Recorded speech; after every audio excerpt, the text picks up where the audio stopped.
Yes. The Leaf Spring Army sends its regards.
Hello, everyone. I'm the Enforcer, and I'm accompanied by Enforcer Matt.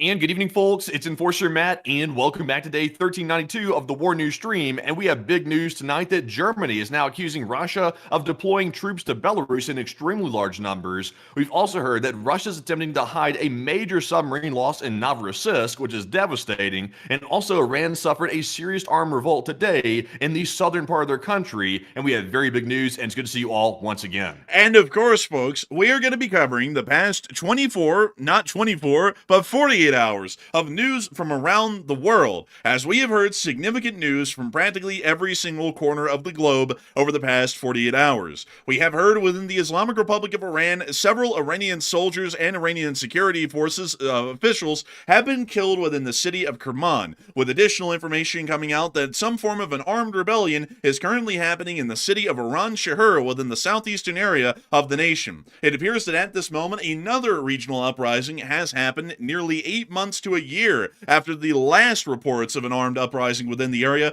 once again highlighting the incredible weakness of the Iranian central government and the fracturing situation that is found within the country due to the ongoing tensions that exist between the Iranian government and the different populations and groups of people that reside within the country. Meanwhile, we have also heard that within the Russian Federation at the port of Novorossiysk, a major blow has been dealt to the Russian Federation's navy. Inside of the Vostochny Rayon, one of the best defended naval harbors of the Russian Federation's Black Sea Fleet at the moment, a Ukrainian drone slipped through basically the eye of a needle and sailed right into a Kilo-class submarine, detonating directly along the port side of the stern section of the sub. And we also understand that rumors and information is now emerging that there may have been a second submarine that has also been heavily damaged as a result of the drone attack that was conducted on Novorossiysk port just yesterday. Outside of that, the Russian Federation is trying to bury the story as best as they possibly can, even putting out pictures of a submarine that appears to be within the Vostochny Rayon, claiming that it is in good condition. Although we do know that they have also stated no lowballers, they know what they got. Meanwhile, inside of Thailand and Cambodia, significant fighting has continued for another 48 hours along the border region, with the Thai and Cambodians exchanging significant fire, with the Thai Air Force once again carrying the day, conducting significant airstrikes on Cambodian armed forces over the past 48 hours in total.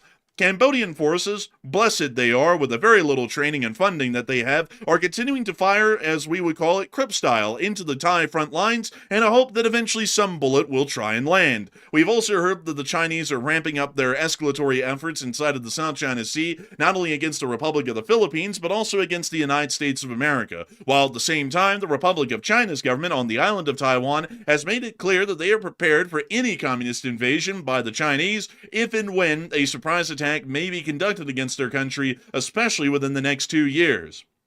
Meanwhile, other major news has come from the Eastern Caribbean for the hunt for Captain Craig Sparrow, as we have heard that apparently the United States of America's president has officially declared a naval blockade on the coast and will be stopping any oil ships from entering or exiting Venezuelan waters whenever the United States of America has the ability to conduct such a seizure or stoppage of a vessel. Meanwhile, significant U.S. air activities were once again seen near to the area of Curacao and Aruba, with a near-second collision happening between a U.S. aerial tanker and a commercial airliner within the skies just to the north of Curacao. Additionally, we have also heard that apparently more strikes on vessels have been conducted, with the Secretary of Defense now stating that he will not publish any additional footage about the September 2nd attacks that were conducted on the narco-terrorist vessel, or alleged narco-terrorist vessel, where apparently a quadruple attack was conducted, with 4 Hellfires hitting the ship, 2 to attempt to kill the crew, and then an additional 2 to sink the vessel. Trinidad and Tobago is also allowing for their air bases to be used by the United States Armed Forces within the future, and we have seen minimal Venezuelan air activity over the course of the day near to the city of Caracas, as several F-16s of the Venezuelan Air Force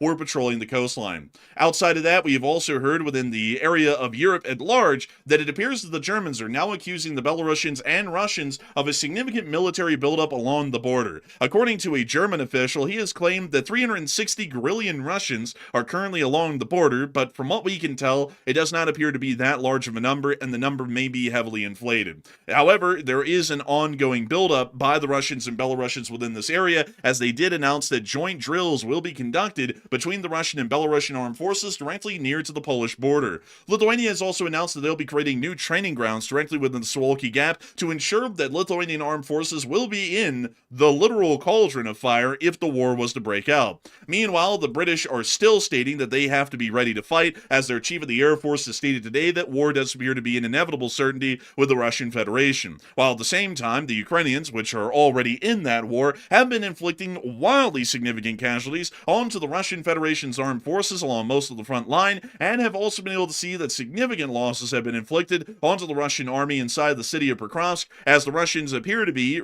very resource-strapped within that front line currently. We have a humongous amount of news to cover today, and these are just some of the biggest pieces of news that I could give you all in the summary. Suffice to say, honestly though, the biggest piece of news so far, in my opinion, that $500 million Kilo class submarine getting blasted in Novorossiysk has got to be the craziest thing. The Russians literally getting their money flushed down the drain. I guess you could say call the Russians' life a movie at this point, because they're getting flushed away. It's really crazy. $500 million just gone in a snap. Man, $500 million gone in a split second. Crazy stuff, honestly, and we're actually going to be getting into that news here in just a little bit. But of course, folks, as you all know, the tradition dictates that here on this channel, we start with our largest story first, and then move our way on down into the smaller stories throughout the course of the night. So, with that in mind, folks, it's time for us to get right on into the business inside of southeastern Iran. The Islamic Republic of Iran is a fairly unstable country, and historically, over just the past few years, we have seen multiple armed rebellions conducted against the Iranian central government, most importantly within the southeastern region of the country. The southeastern region of Iran is largely occupied or habitated by the group of people called the Balochistan people. These are the same people who live within the western region of Pakistan, within its southern areas, and also within southern Afghanistan. In short, it's basically the Indian subcontinent's version, or Central Asia's version, of the Kurds within the Middle East. A group of people that have their own identity, their own customs and culture, but do not have their own sovereign state to call home. For that reason, reason, a decent amount of animosity has been caused in between the Iranian government and the Balochistan people within the southeastern region of the country, and of course, due to the ongoing nationalist movements amongst the Balochistan people, armed rebellions and activities have been conducted not only against the Islamic Republic of Iran, but against Pakistan and the Afghans from time to time, depending on which groups become the most active. At least today, we have seen that apparently a significant uprising is once again happening within the southeastern region of the Islamic Republic of Iran. And this one does appear to be largely involving the Balochistani independence movement once again. Inside the city of Iranshahr, we did hear the reports that apparently a local source, Halv, reports that there are reports of armed conflict in the Iranian city of Iranshahr. Kerman lies outside of Sistan and Balochistan, and attacks from Balochi militants are far less common. The last major attack in the city was carried out by ISIS in 2024, but we also understand that these appear to generally be connected, at least at the moment, to a possible Balochistani uprising within the area. Inside the city of Kerman, which generally is outside of the Balochi regions, 2 Iranian intelligence agents and 2 police officers were actually killed during a shooting or an ambush within the city just earlier today. These actions are something that we have documented a good bit before. Crazily enough, folks, this has actually happened about 3 times since we've been covering the news ever since the channel started covering news 1,392 days ago. This appears that it's going to remain a regional uprising at best, and will most likely not affect the rigidity, or more so the cohesion, of the central government within Tehran, or wherever it's going to be ending up, considering that they are evacuating Tehran at the moment. It does seem, however, that the Islamic Republic of Iran will be tying up a significant amount of its resources and efforts, once again attempting to suppress the Balochistani independence movements and the Balochi militias within this area of the country. We do understand that the Islamic Republic of Iran considers this area to be strategically important for their concerns. It is incredibly close to the Strait of Hormuz and does have a coastline within the Gulf of Oman. Most importantly, the city of Chabahar, seen here, is a somewhat larger port that is not directly within the Strait of Hormuz, and generally is their only port that has, at least in some theory, direct access to the open Indian Ocean or the Arabian Sea. This has led the Islamic Republic of Iran to treat the Balochi uprisings as a serious incident, and usually this is met with strong reprisals of armed force by Iranian internal security services that try and put down these uprisings no matter who's conducting them.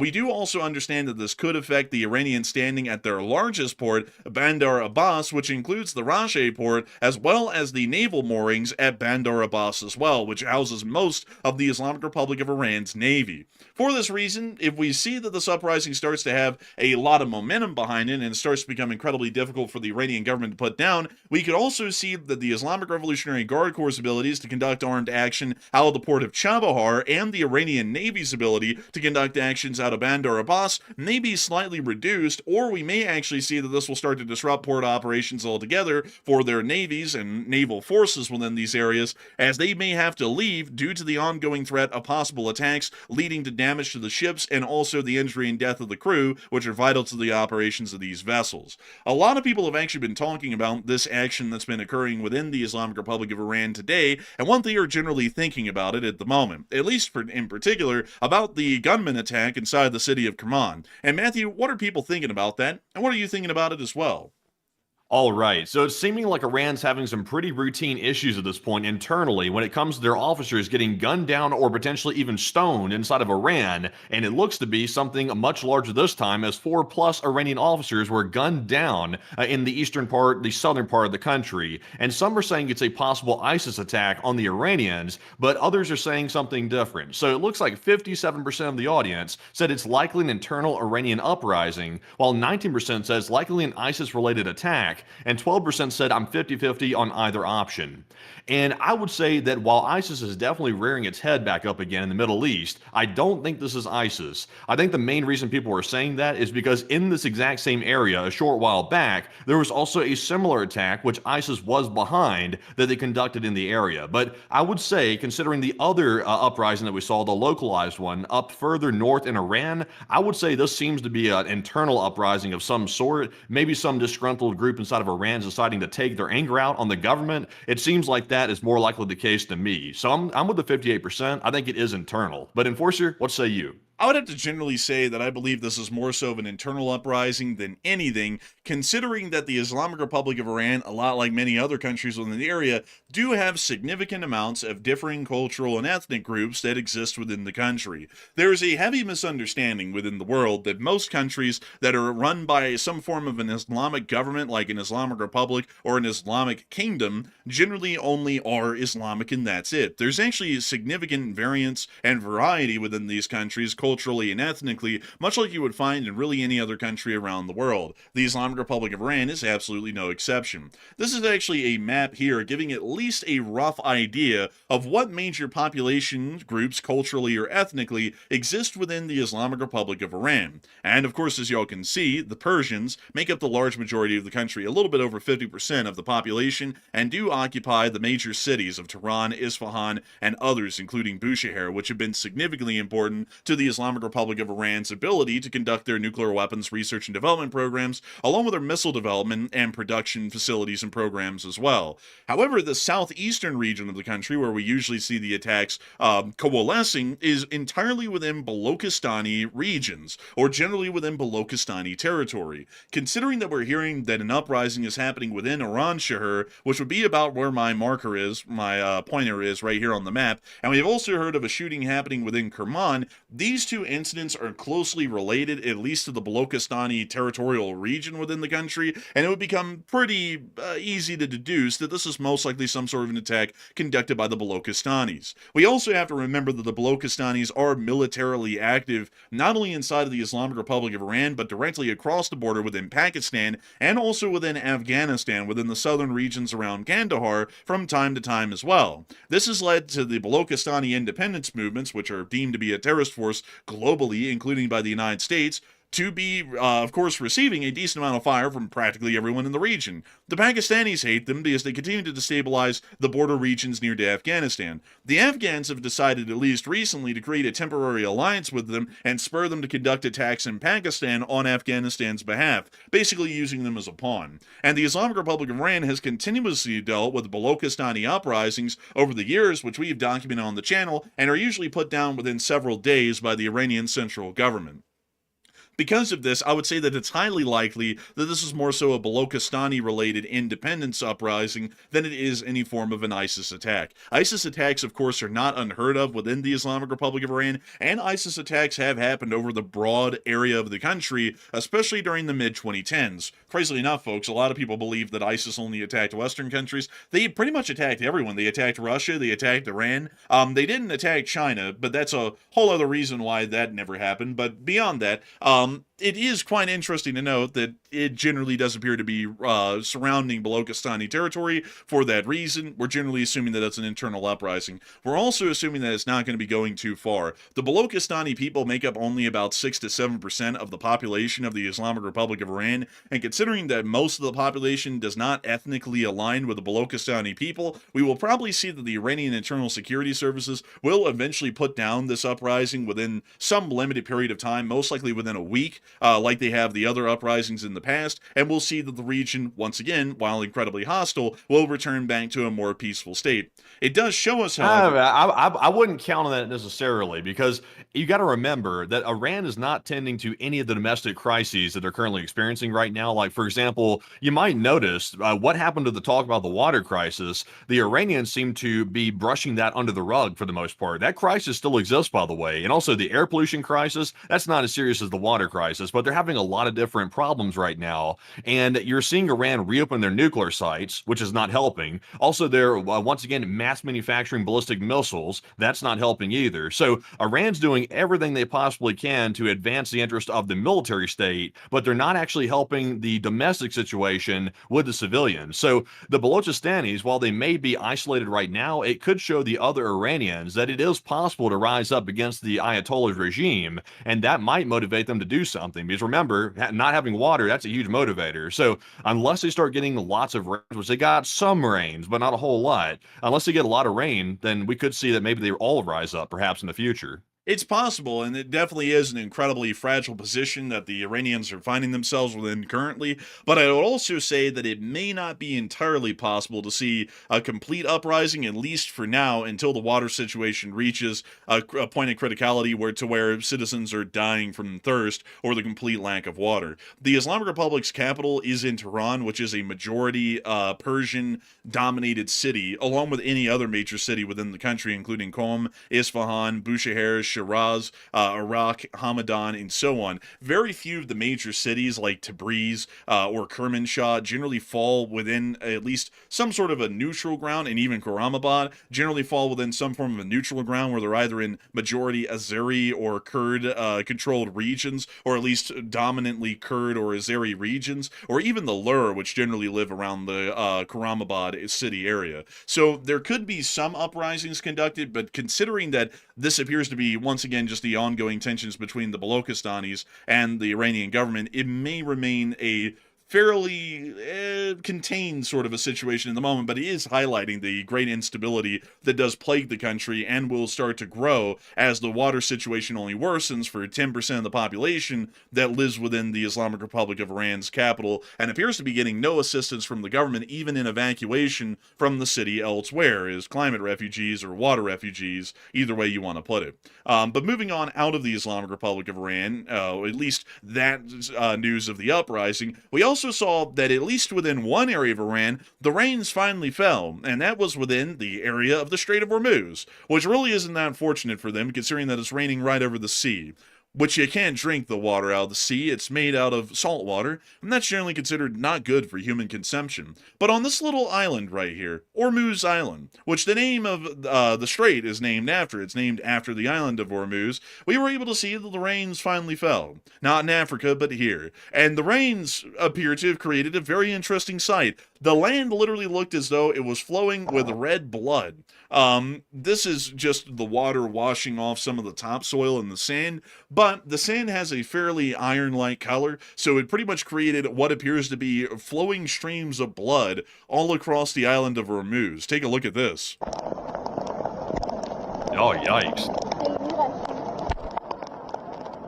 I think that might be an omen of things to come, perhaps. I'm not really sure. If the uprisings keep going on, that could be a sign. But I wonder how the Ayatollah takes that. Is that something right there, sort of like a bad omen, or what does he consider that? I looked at the bloody water and I said, call up the generals. And they said, they're all dead, sir. Man, but look at this. The curse of Soleimani. It's back again. And also, look at this, Matthew. It was washing out to sea, and it was literally creating a sea of blood around the island. It's not blood, of course, folks, but it is blood-looking sorts of general mud. But it's washing out into the strait, and at least around the very close areas of the island, it literally looks like the sea is made of blood.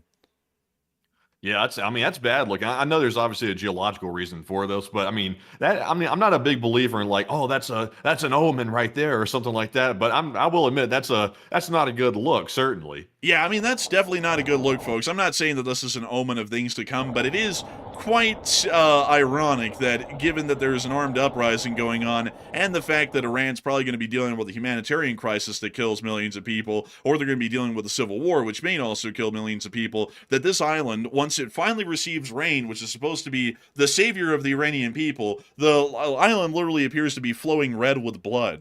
Just a wild sort of a thing.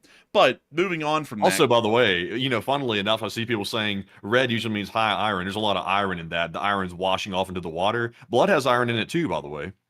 Yeah, that's actually true. I don't know if that's why blood has its iron color, but beyond that, this is just iron, and I did explain that at the beginning of the video, folks. This is just iron, or at least some high iron content within the sands, or generally the mud that makes up this island that's being washed out to sea, but it still does look like blood. But moving on from that, and out of the Islamic Republic of Iran, we now have to move y'all out of the Middle East, because that was actually all of our news out of the Middle East today, is largely just the Balochistani uprising, and we'll be keeping an eye on that and seeing if the Iranians put that down quickly or not. It could be incredibly telling if they have a difficult time dealing with this. They haven't had too much of a difficult time dealing with this in the past, so if it takes them any longer than a week to put down this uprising, we'll start to have an idea that the Iranian government's resources are becoming strained, or their ability to control the country is also becoming significantly weakened.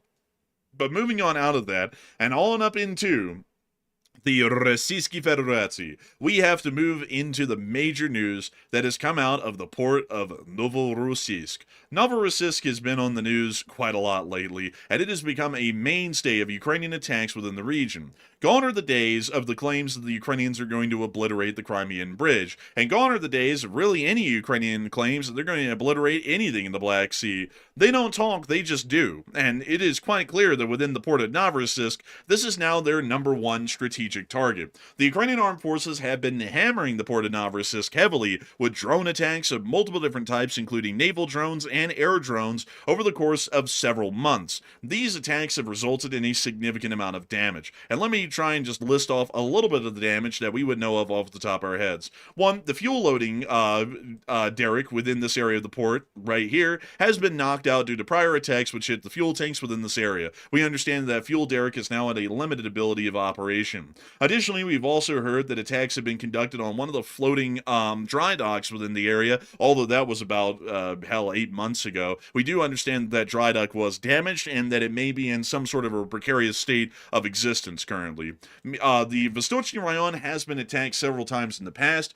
but up until today, or more so yesterday, major damage had not been caused to any of the vessels or the Vostochny Rayon itself. The entire oil loading port at the port has also been completely destroyed at least once over, and is now operating at a significantly reduced capacity where it is hardly able to load a ship with oil if it's able to load it at all. The entire coastal defense battery, based out of the very mouth of the port right here, has also been destroyed in a giant ball of flame when a Ukrainian missile or missiles hit the missile defense facilities, including the S-400s, both of them that were based at this coastal defense site, and destroyed both of them in apparently a single hit. We call that the $1 million hit because it was one hell of a shot to be able to land it right into the middle of the batteries and knock out both of them simultaneously. We also understand that the barracks at this facility were also hit and destroyed as well, with a significant amount of Russian forces casualties occurring during that time. The Suchitskaya lighthouse has also been hit and destroyed as well, making it incredibly difficult to have a triple redundant or double redundant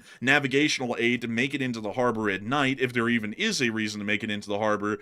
Once again, summarizing that the port of Novorossiysk has been hit significantly over the past few months. Basically anything of value within the port has been hit and has been heavily damaged at this point, except for one little spot, which is the one that I just glazed over just a second ago, the Vostochny Rayon. Back at the beginning of the war, the Vostochny Rayon wasn't too important to the Russian Navy. The Russian Navy actually considered the port of Sevastopol, within occupied Crimea, to be far more important to the Russian Navy and its fighting abilities at the beginning of the conflict. Sevastopol is a humongous naval base.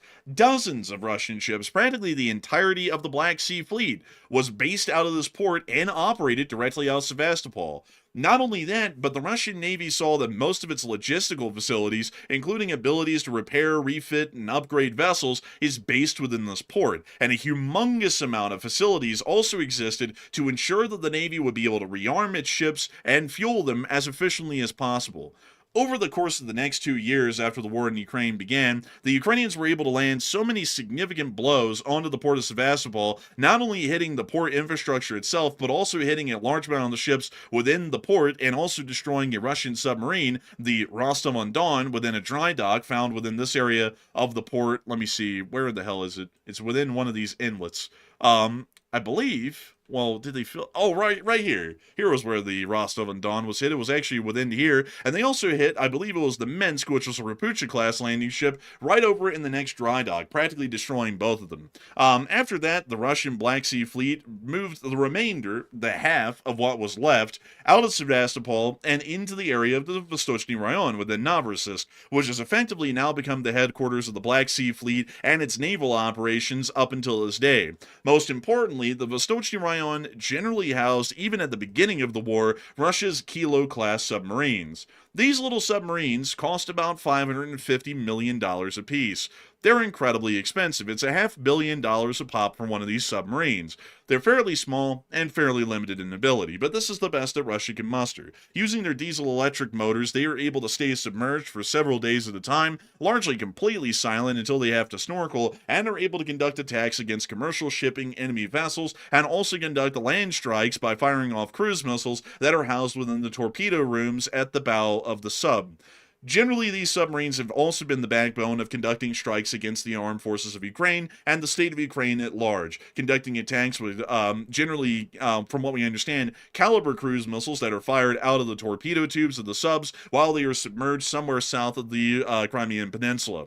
The Ukrainians consider these, for that reason, a fairly important target to hit and destroy. If they are able to destroy these, they are greatly limiting Russia's abilities to conduct any missile attacks against the state of Ukraine south of Crimea, or generally anywhere within the Black Sea, considering that these subs, being submerged, can stay submerged for several days completely silent, can make it pretty close to the Ukrainian coast before firing off their missiles, which gives the Ukrainian air defenses a very smaller amount of response time to be able to figure out where these missiles are going and also shoot them down. The Ukrainians have finally dealt with at least one of them. Inside of the Vostochny Rayon, sitting around this area right here, was 2 Kilo class submarines, more directly to the side of the breakwater that makes up the protection to the port. A Ukrainian drone apparently either slipped right through the major amounts of defenses that they had at the opening here, or slipped under them. We're hearing that it may have been a submersible, and then went all the way through the Vostochny Rayon right to the subs. You all can see that, if you do not believe me, in this clip right here. And it was one hell of a hit. So here's the footage published by the Ukrainian Ministry of Defense. We can see that this is apparently a security camera at the Vostochny Rayon. Don't you find that a little interesting that the footage that they got appears to be a security camera at a Russian naval base? How did they get that? Yeah, they can get their way into pretty much anything when Ukraine puts their mind to it. They can get into all these systems. Also, by the way, they've exploited these security cameras many times before. Apparently, they're not that hard to break into, and Ukraine's doing it pretty much all the time. Yeah, really, they are. Also, by the way, Matthew, I gotta say, how do you know, Matthew, that this is a Russian naval base? A little junky. They got like junky ships laying around, I guess. No, it's the 2 tugboats right there in the middle of the harbor. Oh, yeah. Yeah, Yeah, because I guess that would be. That's for their submarines, actually. So, some submarines must be based here. at least 2 of them, have to be based in the Vostochny Rayon, because there are 2 tugs here, folks, and you can always tell where a Russian sub is submerged, because right above it is a tugboat. So the camera pans on over to the left. Let's take a little look at what we actually got in the Rayon today. So we have what appears to be a Vasily Baikov class corvette off to the right. You can hardly see it. We also have a very old Alligator class landing ship right here as well. There's also another corvette behind these 2 tugs. We can't really tell exactly which vessel that is. We can also see what appears to be a smaller minesweeper right here. And then that appears to be another Rapucha class landing ship seen here, unknown the name. We can also see another 2 Vasily Baikov class, or I think it's like a Project 11360 corvettes here as well. Let's see. Can't really tell what that one is. We can see another 2 corvettes or minesweepers here, some sort of a small frigate, another Vasily Baikov off in the distance, and right over there. Look right over there. That appears to be, at least barely that we can see, 2 Kilo class submarines. Now, that's a treat. Oh, no. This is truly like the wolf has gotten its way into the hen house with this one. This is like targets galore. This is a target-rich environment, as they would call it in the military. And also, by the way, I do want to point this out before we watch the rest of the video. It has been confirmed that the drone that was apparently used in this attack, at least according to sources, it was the first use in the entire war of a submersible sea baby drone. It was completely submersible, and it was not seen on the surface of the water. So this is the first time one of those have been used during the entire war, which is pretty incredible, actually, because Russia has no chance at all to see that thing coming in unless you have some way to hear it going through the water underneath the surface. So the Russians pretty much were defenseless when this thing came into the area. Yeah, they really were, and we could see the subs right there. Keep that in mind, folks. This is going to be important here in a moment. And there it is. Also, by the way, I gotta point this out just to show you exactly where they are. One of them's right here, where my mouse cursor is circling, and one of them is right over here. You can see the sail on both of them. The sail is that tower-like structure that exists on the top of the hull. That's technically called the sail. So those are where the 2 subs are at the beginning of this little security camera footage. But one of them's about to disappear right there. There it goes. Oh no, that's a bad thing right there. Look at that. That's terrible. we can see what appears to be some debris landing around the bow of the other Kilo-class submarine, as this one has now been completely buried in the explosion from the submersible Sea Baby.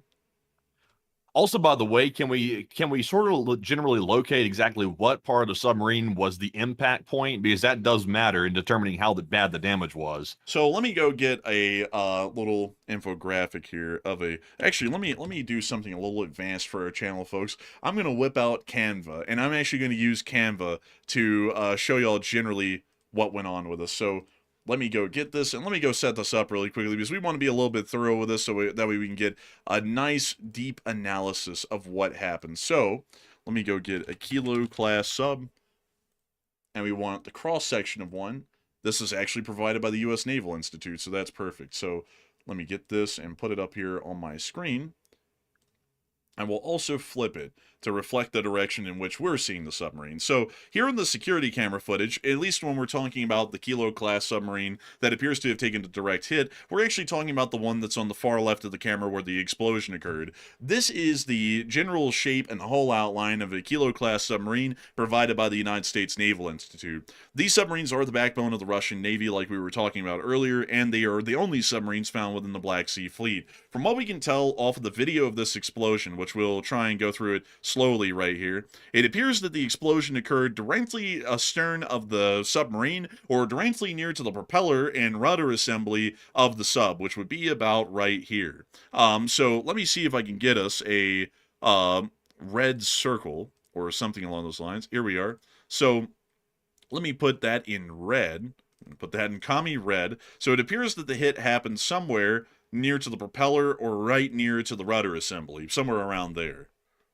Oh, wow. That would be the worst spot for it to hit, actually. And that would obviously be intentional by Ukraine to hit it in that spot. But I was reading here, the areas on a submarine that would be the worst for it to hit. Once again, if a drone makes contact with the submarine, there's no explosive on board, that's usually survivable for a submarine. Generally, it won't cause much damage. It'll cause some minor, I guess you could call minor cosmetic damage to the outside of it. But what we saw here, though, was an extremely large warhead. We don't know the exact payload on that drone, but just judging based on the size the splash from it, that was a major warhead on that underwater drone. Sadly, we can't see the drone itself as it was submerged, but the area it hit, me personally, I'm not a submarine expert, but I would say that likely knocked it out of action permanently. It may have. Now, there is a possibility to conduct a refit and repair on this vessel, but this is a fairly intricate area that the submarine or the submersible-based explosive hit at the moment. The propeller and rudder assemblies is a very complex part of a submarine, and of course is incredibly vital for the submarine to be able to function at all.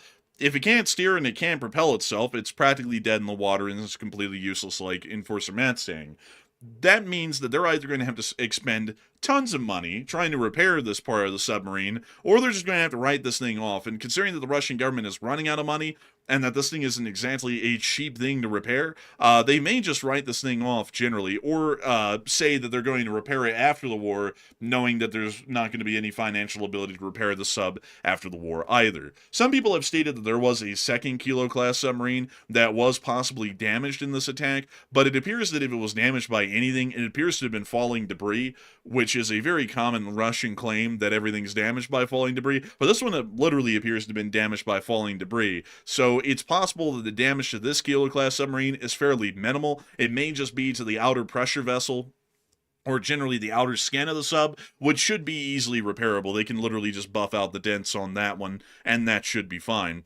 Submarine has actually two hulls. They have an outer hull and an inner hull. The inner hull is generally the pressure vessel. The outer hull is the one that creates a void, at least between the two hulls, that allows for the intake of water into its ballast tanks, so the submarine can control its dive rate or its submersion abilities. So generally not too severe damage on the second Kilo, but on the first one, we're assuming that the entire propulsion and rudder assembly has most likely been hit and destroyed as a result of that impact.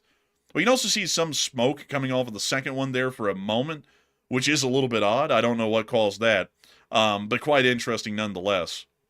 Also, note this, by the way, it appears that this sub was rocked around quite a great deal, and it looks, if we can get a little bit of this, really hard to see, it may be tilting backwards, and it has a list towards the stern at that point in the clip. Not really sure if it's taking on water or anything along those lines, but it does appear that the sub may have not been in the greatest of shape. We also were able to hear additional news later on that apparently the Russians said the sub is okay, and they took this picture of the submarine. Oh, that tells us a lot right there. The exact point of impact is not really shown. Also, by the way, like this is lame. This is a really lame attempt right here. What is a picture supposed to tell us about the shape of the hull? Like the hull and whether or not the pressure vessel was impacted. That's what truly tells you if it was damaged or not. And also the explosion was underwater. So we can't see that from here. So this is basically pointless. You know, something that's interesting, though, to note out of this picture, Matthew, is that this submarine has a clear list to the stern. You think so? Yeah, by at least a couple of degrees, maybe 2 or 3 degrees. Because look at the bow of the sub, and then look at the stern right here before the taper begins. There is a clear list to that. Like, the deck has an angle there, and that deck is actually flat. Like, if I show you a Kilo-class submarine again right here, this deck, if the vessel is properly unsubmerged, with all of its ballast tanks blown for proper buoyancy, this deck should be completely level with the camera person. It's not.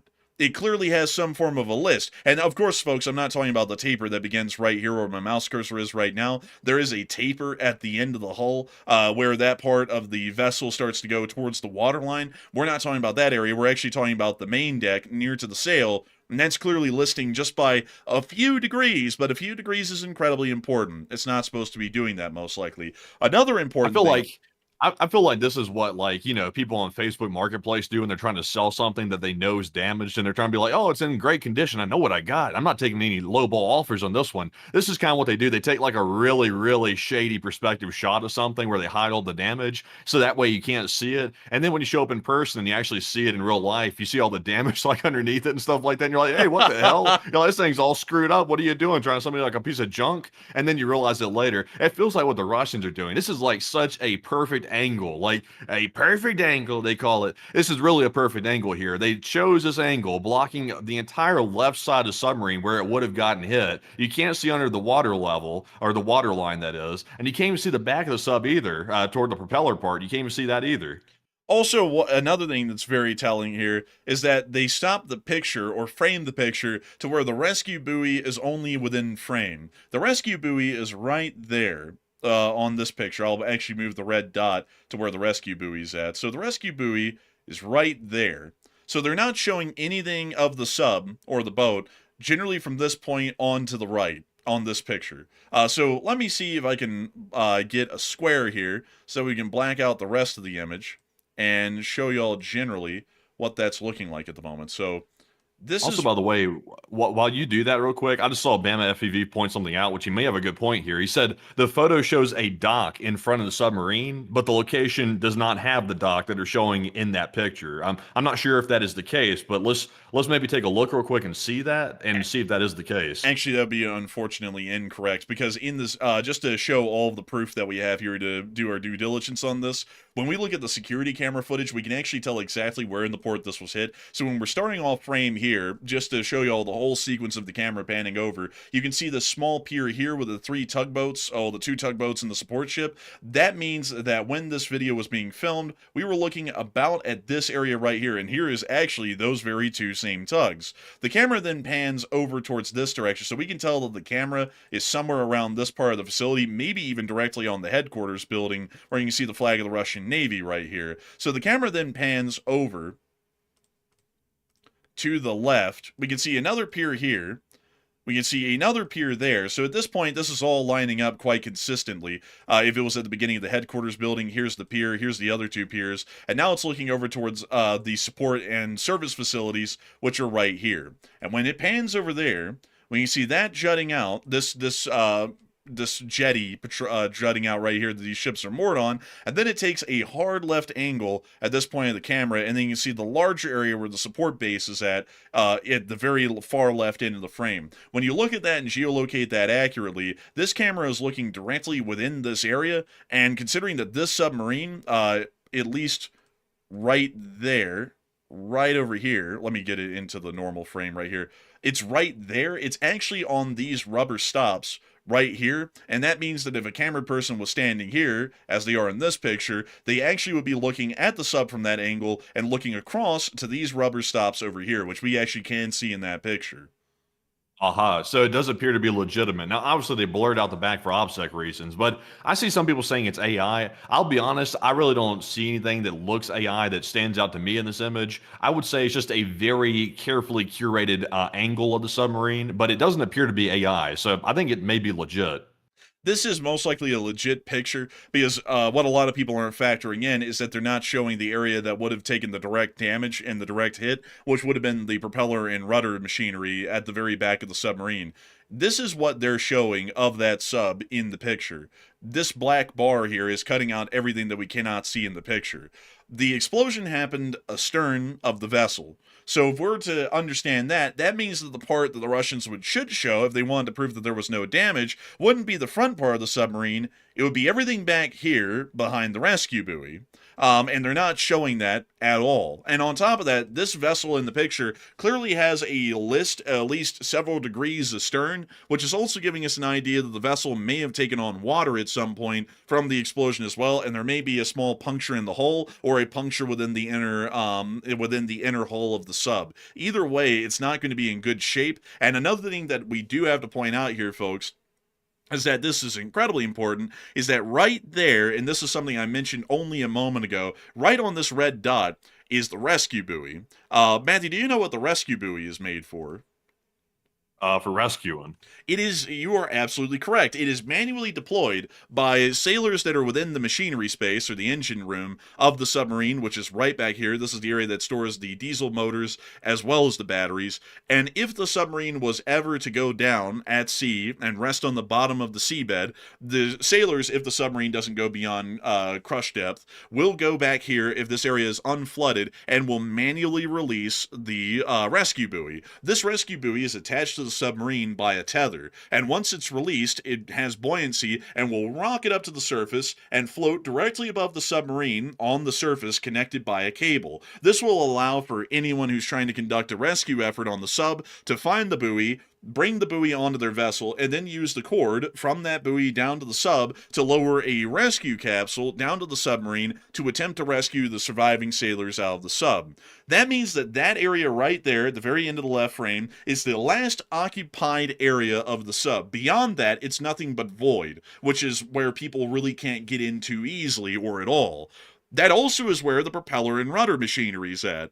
They completely voided that out of the picture. They did not show that. So the fact of the matter is that there is damage to the sub, but the way that they're angling this picture, it's not allowing you to see the damage to the stern end of the sub. Yeah, I would say so. Also, by the way, I see a ton of people talking about the second sub getting hit.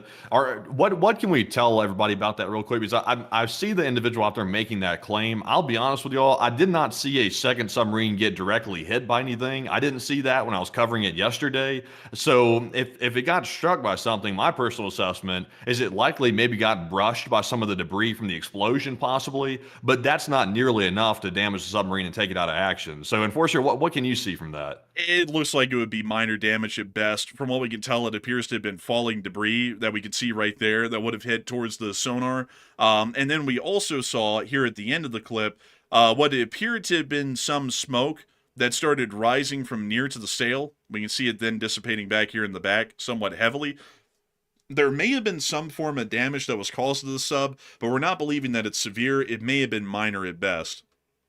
Yeah, I would say, folks, I'm not saying it's necessarily totally incorrect, but the folks out there that are saying that a second submarine was destroyed, I would say that is that's a large reach to say that, because there's no proof right now that it was struck by an underwater sea drone, the second one. It looks like there was only one direct hit, and it was on the one in the left side of the port and not the one on the right. So I just don't buy into that. Like, maybe it got some light cosmetic damage from some falling metal or debris or something, but it wasn't, the pressure vessel wasn't breached or ruptured on that second one for sure.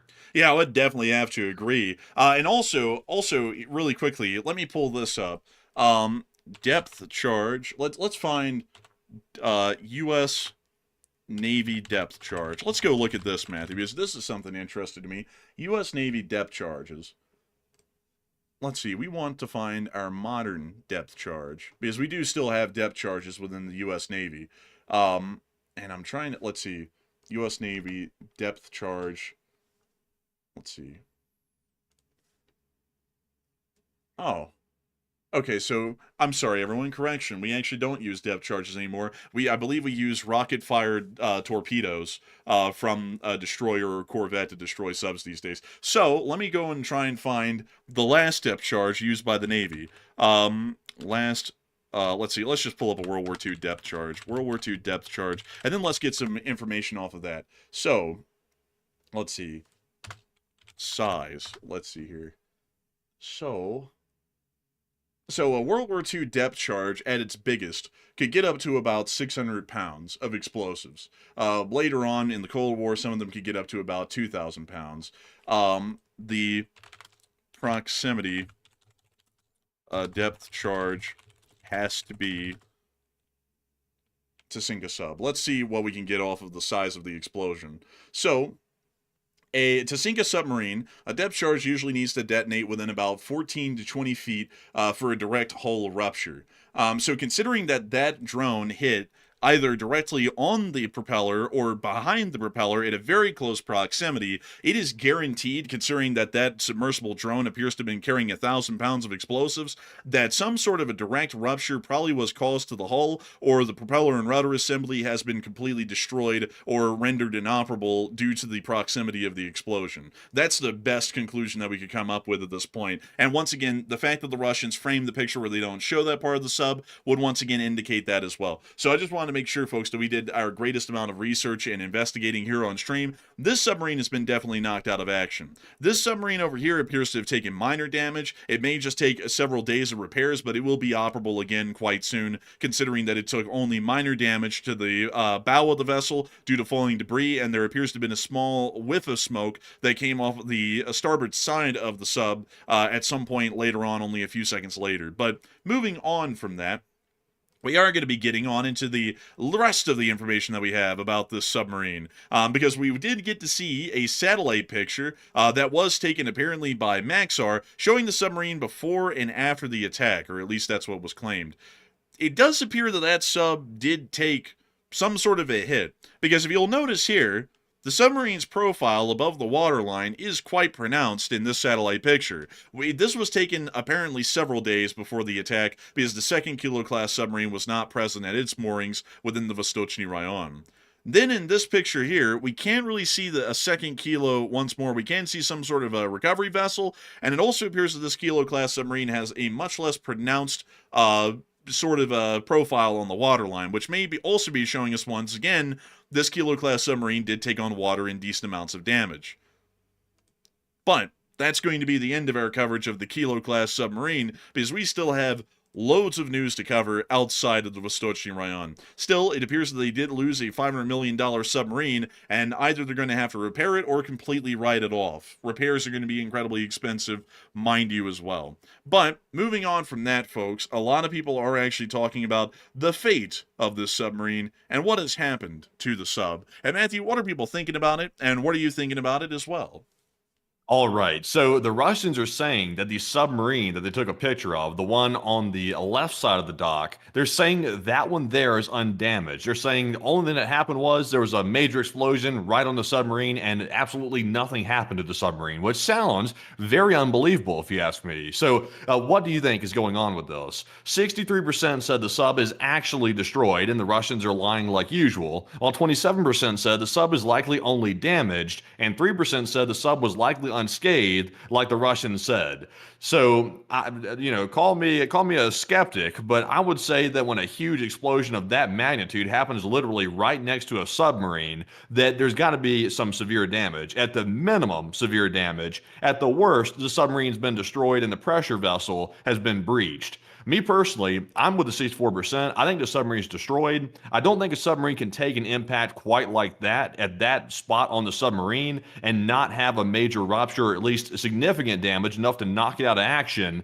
for the submarine. So I don't believe the Russians at all. This is like top tier coping by the Russians on this, and I'm not sure if anybody really believes it. But Enforcer, what say you? I'd have to say I'd be with 64%. The sub is largely destroyed at this point. If the rudder and propeller assemblies are gone, the submarine is no longer able to function at all. Generally, to be entirely honest with y'all, no matter where that explosive hit, the submarine would have been completely destroyed. If it hit the sonar buoy, completely gone. If it hit the engine room, completely gone. If it hit the control room, completely gone. And if it hit the propellers and rudder assembly, completely gone as well. So the sub would have been destroyed no matter where this explosive happened or explosion happened. So while the Russians are trying to pretend that the submarine is still operational, I'm pretty certain, folks, that it is most likely definitely not operational and most likely will be written off due to the expensive and substantial cost to try and repair the submarine and bring it up to an operational ability. They will most likely refloat it, however, or at least shore up the damage for now and tow it off somewhere, either to figure out what to do with it or to scrap it immediately, one or the other. But moving on from that, and on out of the Vostochny Rayon, it's time for us folks to move on into a little bit of a comedy. You know, a lot of people always get confused. Are we talking about a Greek comedy, or are we talking about a modern comedy? Because a Greek comedy was actually a tragedy, and a modern comedy is funny. And I'd have to be honest with y'all, it's a mix of the two. It's a tragedy in a way, but it's also funny as hell. And we're going to be moving on into the Thailand-Cambodia War, aka the Casino War, because we have tons and tons of wildly interesting footage that has come out today from the front lines again. And of course, folks, you know that if we ever have a moment for some comedic levity to the show, or generally to the news, we'll take it. And I gotta be honest with you all, watching the Cambodians attempting to fight Thailand is one of the most comical things that you can actually see, while at the same time, it's actually news. Before we move on into that news, however, I do have to say that we're entirely honored and greatly appreciative to have had so many of y'all watching this channel so far. Yippee! We've had 13.5 thousand people here at the peak, and 50,000 people have watched this stream in the first hour alone. We're always honored and greatly appreciative to know that so many of y'all always consider this channel to be your primary source of news, and we are, of course, going to be making sure to get into the rest of it for the night. But before we do, we are going to take a brief moment to answer a couple of questions from the chat, only 3, and then we're going to be moving right back into the news and covering all of the major events that we haven't been able to get to for the rest of the night, including the Casino War, the Chinese communist situation, that's just the whole region, and then also the hunt for Captain Crack Sparrow, yarr, and also any U.S. governmental developments and the war in Ukraine, which we kind of have gotten to a little bit, but we're really going to be getting to here in the second segment of the stream. But Matthew, what do we got? All right, so jumping into our first 3 Super Chat questions, our first one goes to none other than Bobby, also known as LC39A, a major supporter of the channel, and thank you very much, Bobby, for once again throwing in a massive $100 support to help keep the channel running. And Bobby said, the sub had an owie. And you know, that's an understatement. Like that sub had a critical wounding. But I do have to say, a humongous thanks to you so much for the support, Bobby43. And I gotta say, that sub really did have an owie. I don't think they can put a band-aid on that one, though. I think this is going to be very expensive to fix.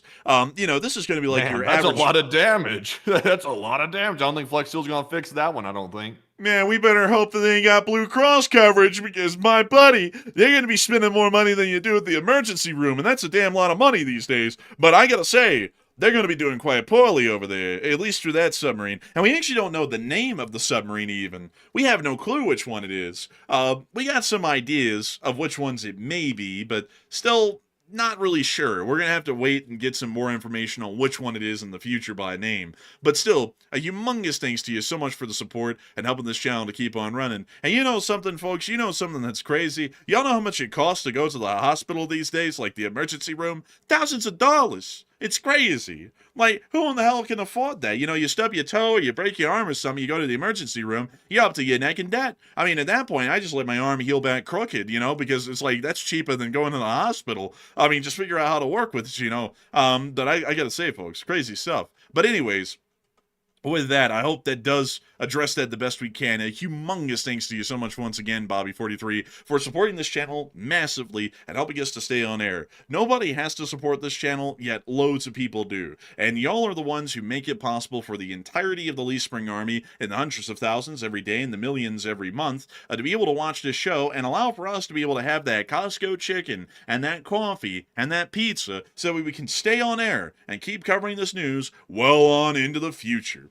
And so, with that in mind, folks, it's time for us to move on and into the next one.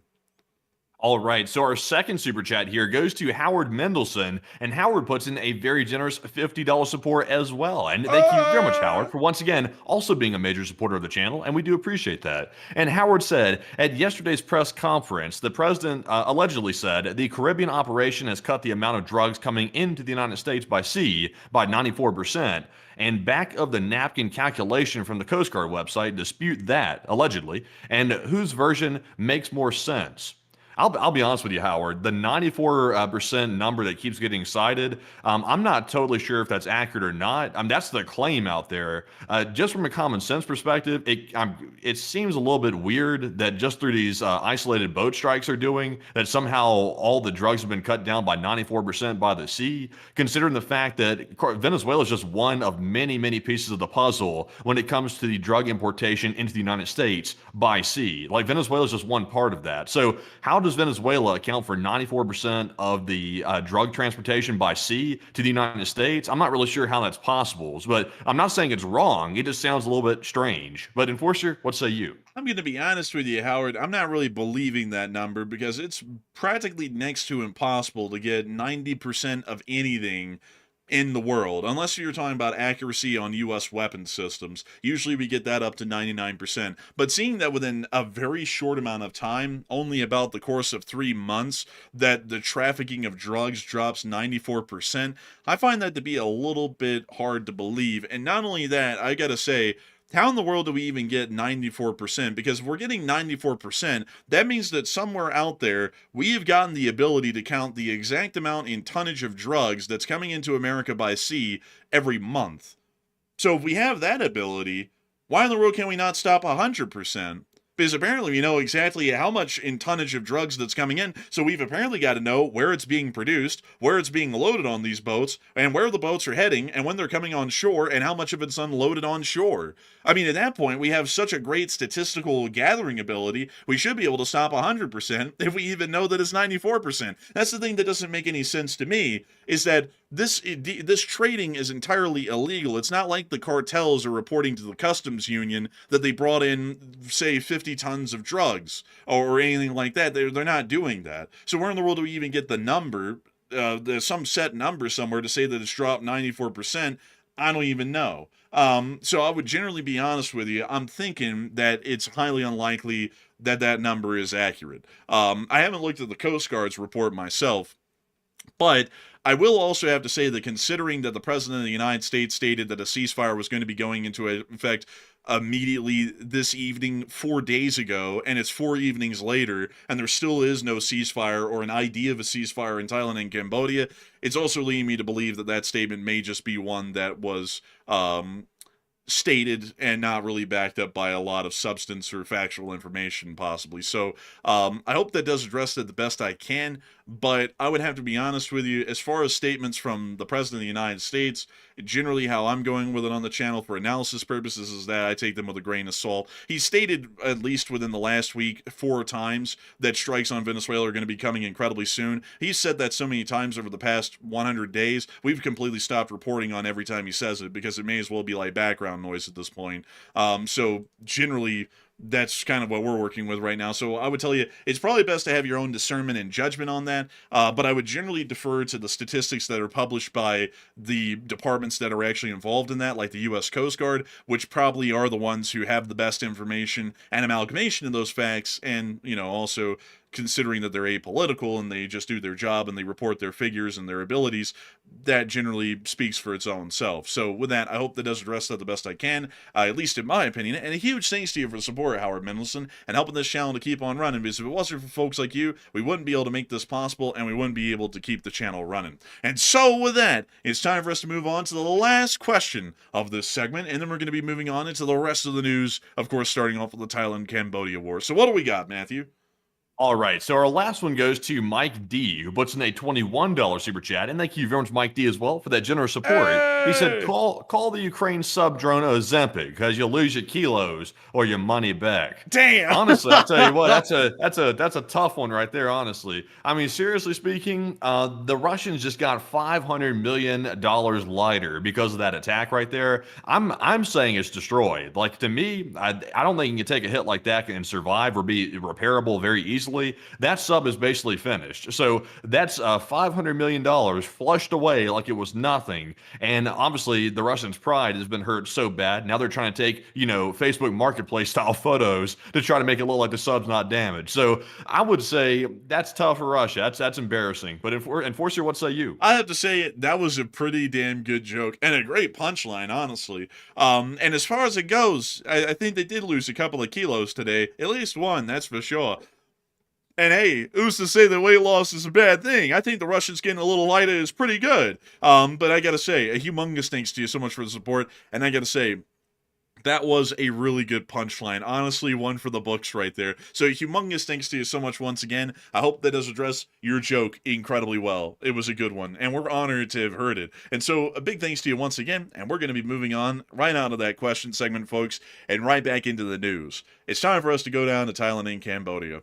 So, over the past 48 hours, the war has continued on like nothing is happening. And nothing is happening. There is no ceasefire on the table.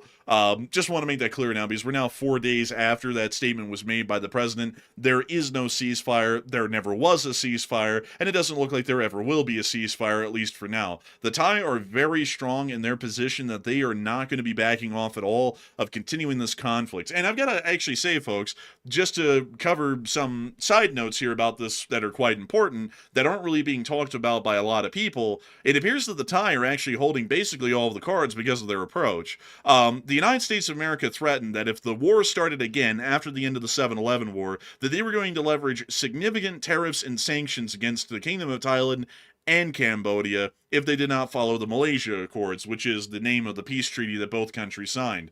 After the Cambodians conducted an attack on on Thailand, the Thai stated publicly that they were completely voiding the Malaysia Accords and they were no longer going to be following them. So after that, the casino war has now started, and the United States of America tried to conduct, I don't know what it was, but we'll put it in any way that y'all can take it. Either a straight up deception, a lie, or completely miscommunicated and misunderstood the situation, but publicly stated that there was going to be a ceasefire in effect when nobody in the Southeast Asian region stated that there was ever going to be a ceasefire in effect. Ibrahim of Malaysia, who was the third-party intermediary along with the United States that got the peace treaty in effect, stated that they were working on one. The Cambodians said they'd like one, and Thailand said they're never going to have one until they completely destroy the Cambodian army. So all three of them were saying that there was no ceasefire. About 108 hours later, 4 days later, there still is no ceasefire, and the war is still going on, and Thailand has made it incredibly clear they're not ending this thing until they're happy about the conclusion of it, which will end in the destruction of the Cambodian army. Now, this is something interesting. The U.S. vowed with the last peace treaty that if this war started again, they were going to leverage significant sanctions and tariffs against both parties, no matter who started it. They have not done that at all. It's been 4 days now since the ceasefire was supposed to have gone into effect that never existed, and we haven't even seen the United States Office of the President, which would be authorized to levy tariffs or sanctions, well, not sanctions, but tariffs against Thailand and Cambodia, take that reciprocal action at all. It actually appears that Thailand just picked up the phone and heard, we are here for your car's extended warranty, and said, nope, click, and then nothing happened, is apparently what's going on at this point. So apparently if you tell the United States to get lost, they just completely act like nothing's happening now in any way.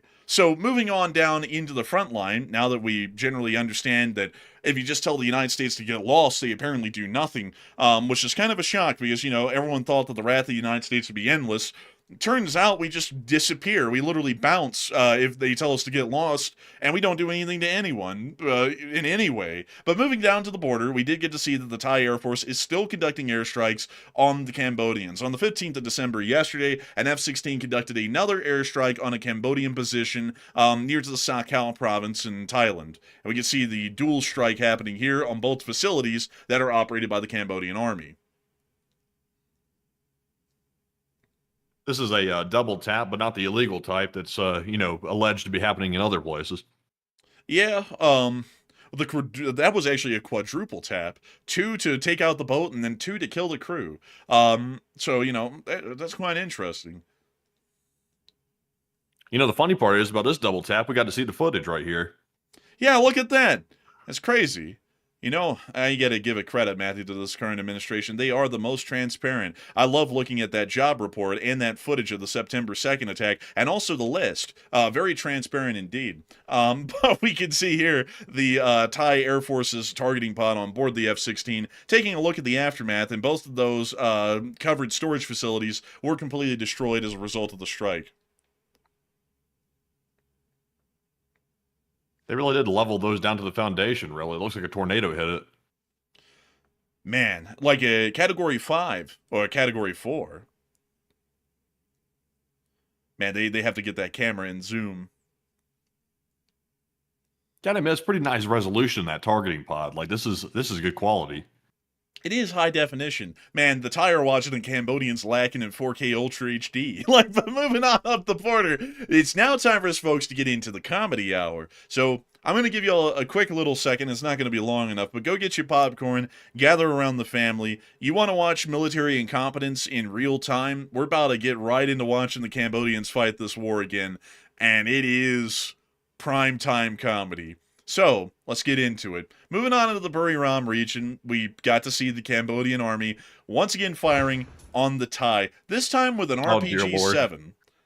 They've upgraded a little bit. They're moving up in the world. They went from the RPG-2 to the RPG-7V, actually. You see him trying to take the safety off, trying to aim it. He seems really unsure. When you see him aiming at some more, it appears that he's still fiddling with the safety. He really can't figure out how to get the safety off. And then he fires it, and he wasn't even looking down the sight. Right there. Yeah, he wasn't really looking down it too well. But he did fire it without obliterating the whole trench. And now he seems to be standing there in shock. Listen, it's his first time. Oh, give the man a break. He's flagging him. He's flagging him with the empty barrel. I mean, look at this right here. He wasn't aiming. He was nervous. His palms were sweaty. His knees were weak, but he got the trigger finger to work. Let me talk to y'all like this guy's actually talking. Okay, take the safety off. Okay, pull the trigger. Oh, the safety isn't off. Hang on. Okay, aim. Okay, safety. Okay, it's off. And whoa. Man, he's in shock. He's in shock. Bro, I think he looked at the cameraman like, I didn't know I was supposed to do that. It's an RPG. What are you thinking? Also, we got to see the Royal Cambodian Army laying down some real fire. All right, we're going to be muting the meme music. Oh my God, it's the Khmer Rouge. They got the helmets from the 70s. Yeah, man, I'm not going to lie. Dude, this stuff looks like it's straight out of the 70s. Let's see, Pol Pot Cambodian Army. I've got to go pull this up for y'all. Cambodian Army. It's really impressive to see that the helmets are actually somewhat newer looking, because they are quite old. Let me see if I can show y'all. Oh, dang. They don't, I pulled up Pol Pot and it's pulling up all the pictures we can't show on YouTube. Cambodian Army, we'll put it in the 1980s. Yeah, let's see here. Come on, they gotta have a picture of them wearing the helmets at some point. Oh my God, they don't have one that's easily available. So sadly, folks, I won't be able to show you all the helmets back in the 80s, but they had these back in the 80s. I can promise you that. But you see this guy laying down a little bit of fire. In automatic. What did the recoil just smack him in the face? Why does he keep grabbing his face? Is the casings jumping out on him? he has no hearing protection, and the sound of the rifle fire is really loud to his little ears, and they're hurting him. So Damn. he's holding his finger out to his ear in the middle of fire, going, "Ah!" And then he fires another burst. Look, I can only imagine exposing yourself to this with no hearing protection over and over and over, rapid fire automatic. I mean, you're going to finish your hearing off. Man, look at him. He's like, "Ah!" Oh my God. That piece of tin right there is getting eviscerated by this guy. Dude, I don't. Man, this guy grabbing his ears every 2 seconds, killing me. Wait a minute, he's readjusting his helmet. He is? I think so. Also, by the way, look at him. What's he wearing the mask for? What's he worried about catching a virus out here? Bro, he said, "Listen, man." He said, "Listen, man. I'm scared of catching the flu." Huh? Oh my God. We see this guy here also with a folding stock AK just laying down fire at what appears to be nothing, then hiding back in the weeds. So now we can also show, like, I don't know what this is supposed to be right here, folks, like if this is supposed to be a flex, but they have a giant pile of their own patches on the floor. Usually you do that when you take the patches of the other guys that you just took out on the battlefield, but apparently they have their own. So I don't know if this is suggesting insane amounts of friendly fire, or if they're just really proud of their unit. Either way, this is kind of a little odd to have as an outro. Moving on from that clip, though, we also get to see further down the line a Royal Cambodian Army soldier firing a grenade launcher. How do y'all think this one's gonna go? This is gonna go bad. You're correct. Like, you said it. Oh my God. What is he doing? Bracing it with his, like, sternum or something? He's got it, like, right in the middle of his chest. Dude, he said, "I want to do CPR, but without doing CPR." Bro said, "Go ahead and give me the preemptive chest compressions. I'm going to need it." Oh my God. He's like, "Damn, this thing be kicking." It's like, bro, you got it on your sternum, dude. Get it off the middle of your chest. He's like, "You see, I'm going to fire the Star Wars looking blaster at him a couple of more times and obliterate the middle of my chest. This ought to work." My chest is hurting. Dude, he said, "My chest is hurting." Dude, call 911. Dude, he held up his hand. He's like, "Praise, man, praise me. This is gonna be my last." His chest is hurting. His chest is hurting so bad. He put his hand up and said, "Hold your fire, enemy. My chest is in pain. Give me a second here." He's like, "Give me a second." Bro, he said, "Time out." Oh my God. Dude, this guy could not handle this at all. Also, by the way, I gotta say, folks, this is apparently a QL87. Let me go pull up the QLZ87. Because it's a little bit, oh my God.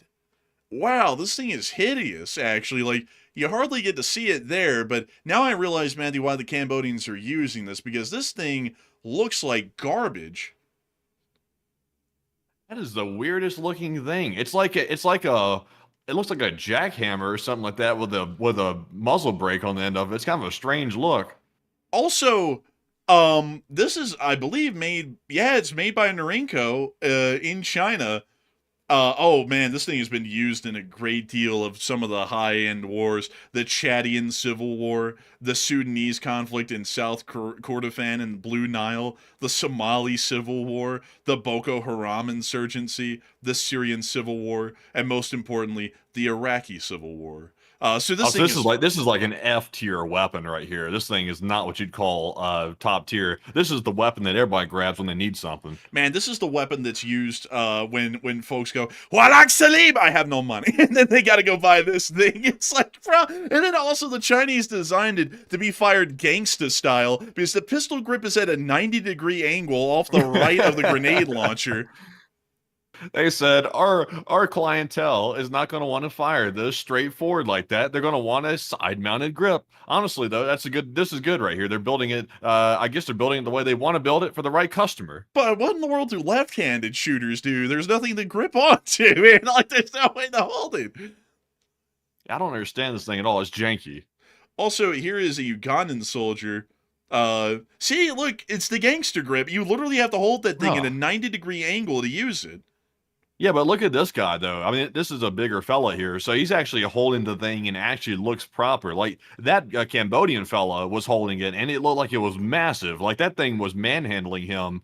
So I think it just might be the size of the Cambodians that makes it look like it's massive. Oh, bro, dude, Cambodia isn't even listed as a user of this weapon according to Wikipedia. They need to change that. But Damn, they got to sign the guest book next time. bro, the Taliban has them. How bad does a weapon have to be Uh, for the Taliban to be a buyer? yeah, it's tough right there. This is like the dollar store weapons. Bro, and then out of the blue, for some reason, Bolivia has one, apparently. Why? Why do they have one? I don't know. They don't answer that, but apparently Bolivia bought a few of them. But basically nobody uses this as reputable. This thing looks like trash, and it is trash. I mean, just watch this guy try and handle a couple of bursts on this thing right here. This guy is tiny, by the way. This guy might be way less than 100 pounds. Man, I honestly think, man, this guy might get blown away by a strong gust of wind here in a little bit. But moving on out of that clip, we are going to be moving on down the line to show y'all a little bit more of what the Royal Thai Army is doing, because the Royal Thai Army is in a different league than the Cambodians. They're not A tier, but they are much better than F tier, which is what the Cambodians are in. So let's take a look at their mortar teams. นัดนี้ของคนไทยไว I'm sorry, they're recoilless rifle teams. I forgot the Thai are big into that. There they are reloading the recoilless, clearing out of the way, and firing. ครับ เฮ้ย วิ่งเลย ไป ไม่บอกก่อนเลย เอากันเลย เว้ย ไปไม่เป็นไร Also, fun fact, by the way, เอากันเลย เว้ย this is a really cool fact about recoilless rifle ammo. Do you see that casing right there, Matthew, for the propellant and how it has those little grated holes within it? Yeah. That's a really cool fact about recoilless rifle ammo, is that it's actually designed to vent about half of the force of the propellant out of the rear exhaust of the recoilless rifle and half of it forward, which completely neutralizes the recoil, and that's why it's a recoilless rifle. And it's because of that special grating on the propellant casing that allows for a lot of the force to go out the back of the recoilless rifle instead of all of it going out of the front and creating an extreme amount of recoil. Oh, that's fascinating. They definitely need it. They need as little recoil as possible for many reasons. Yeah, also, that's why when you watched it fire here, it looks like it pretty much fired backwards right there, is because half of the force of the explosion of the propellant is actually going out of the exhaust of the rifle, or the recoilless rifle, to say that precisely. But a really neat sort of a system. They're old and generally obsolete in most areas of the world, but in Thailand and Cambodia, they're still pretty deadly and effective, especially against the Cambodians. But moving on from that, and moving on into a little bit more Southeast Asian news, the Chinese have also stated the U.S. has no right to interfere in South China Sea disputes, accusing the United States of inciting confrontation and backing what it calls Filipino provocations in the region. And we all know that a whole bunch of fishermen are real provocative. The Secretary of War can confirm that one. But beyond that, the Chinese are pretty much telling us that we can't get involved in helping out the Filipino fishermen and not being harassed by the Chinese Navy and Coast Guard, which we are going to politely decline that statement, and we're going to continue to try and assist them in some way, because that's absolutely stupid. They have no claim over the Spratly Islands or any other islands within the area, including the Paracel Islands, and it's ridiculous that they keep pretending like they do. Moving on from that, the Taiwanese government, or the Republic of China's government, has also stated that they are prepared to respond immediately to any surprise attack by China, with frontline units authorized to act independently without waiting for central command. The ministry said Beijing has stepped up the scale and tempo of military activity around the world, warning that drills could swiftly turn into live combat, and Taipei described the operation as part of China's Gray Zone campaign aimed at wearing down Taiwan's defenses. So it does appear that the Taiwanese government is making it quite clear that they are ready for war at any moment, and they do significantly train and drill their forces and prepare their forces for every possible measure to defend the island to the bitter end against the Communist Chinese if they attempt an attack, whether there's foreign support or not.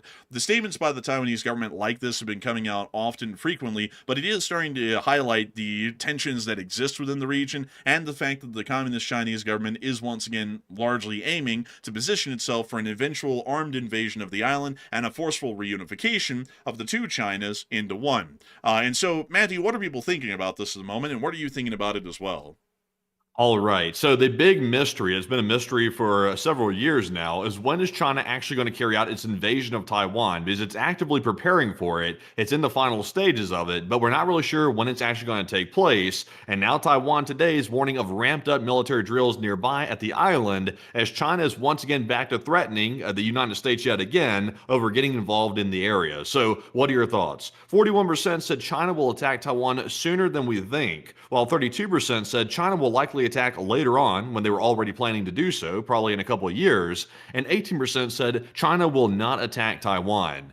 So I'll be honest, I am still of the belief that China is currently monitoring the situation between Russia, Ukraine, and NATO, and they're trying to see what NATO's resolve actually looks like. And if they determine that specifically the United States is not very dedicated to supporting allies, then that will give China generally permission to attack Taiwan from that point forward, because that will basically show them that the United States is not willing to back up their allies. So I think they're waiting to see how that whole situation pans out. And also, by the way, another thing is if Russia decides to attack NATO, that would also probably spark a quick invasion of Taiwan, because then NATO would be tied up trying to defend Europe, obviously. So I think China's going to stick to their original plans. It'll probably be a couple years down the road, if not maybe a year or two down the road, when they do attack. But Enforcer, what say you? I think the nearest that they're going to attack is by 2027. So I would say that China is most likely going to be attacking at their usual time frame and timetable, more so than conducting an attack anytime immediately. The Chinese still have to build up their naval and amphibious support capabilities,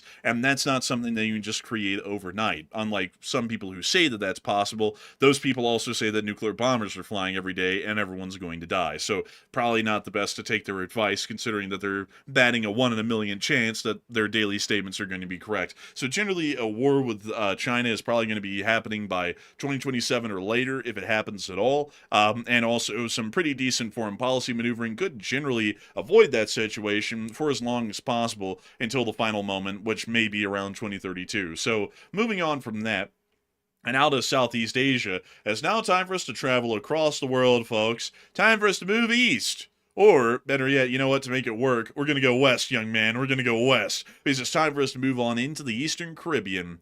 And it's time for us to move on into, you guessed it, the hunt for Captain Crag Sparrow. We got to get into all the details of the hunt for Captain Crag Sparrow. The hunt for Captain Crag Sparrow is hunting, and they're going. According to information that we got today, a blockade has now officially been declared.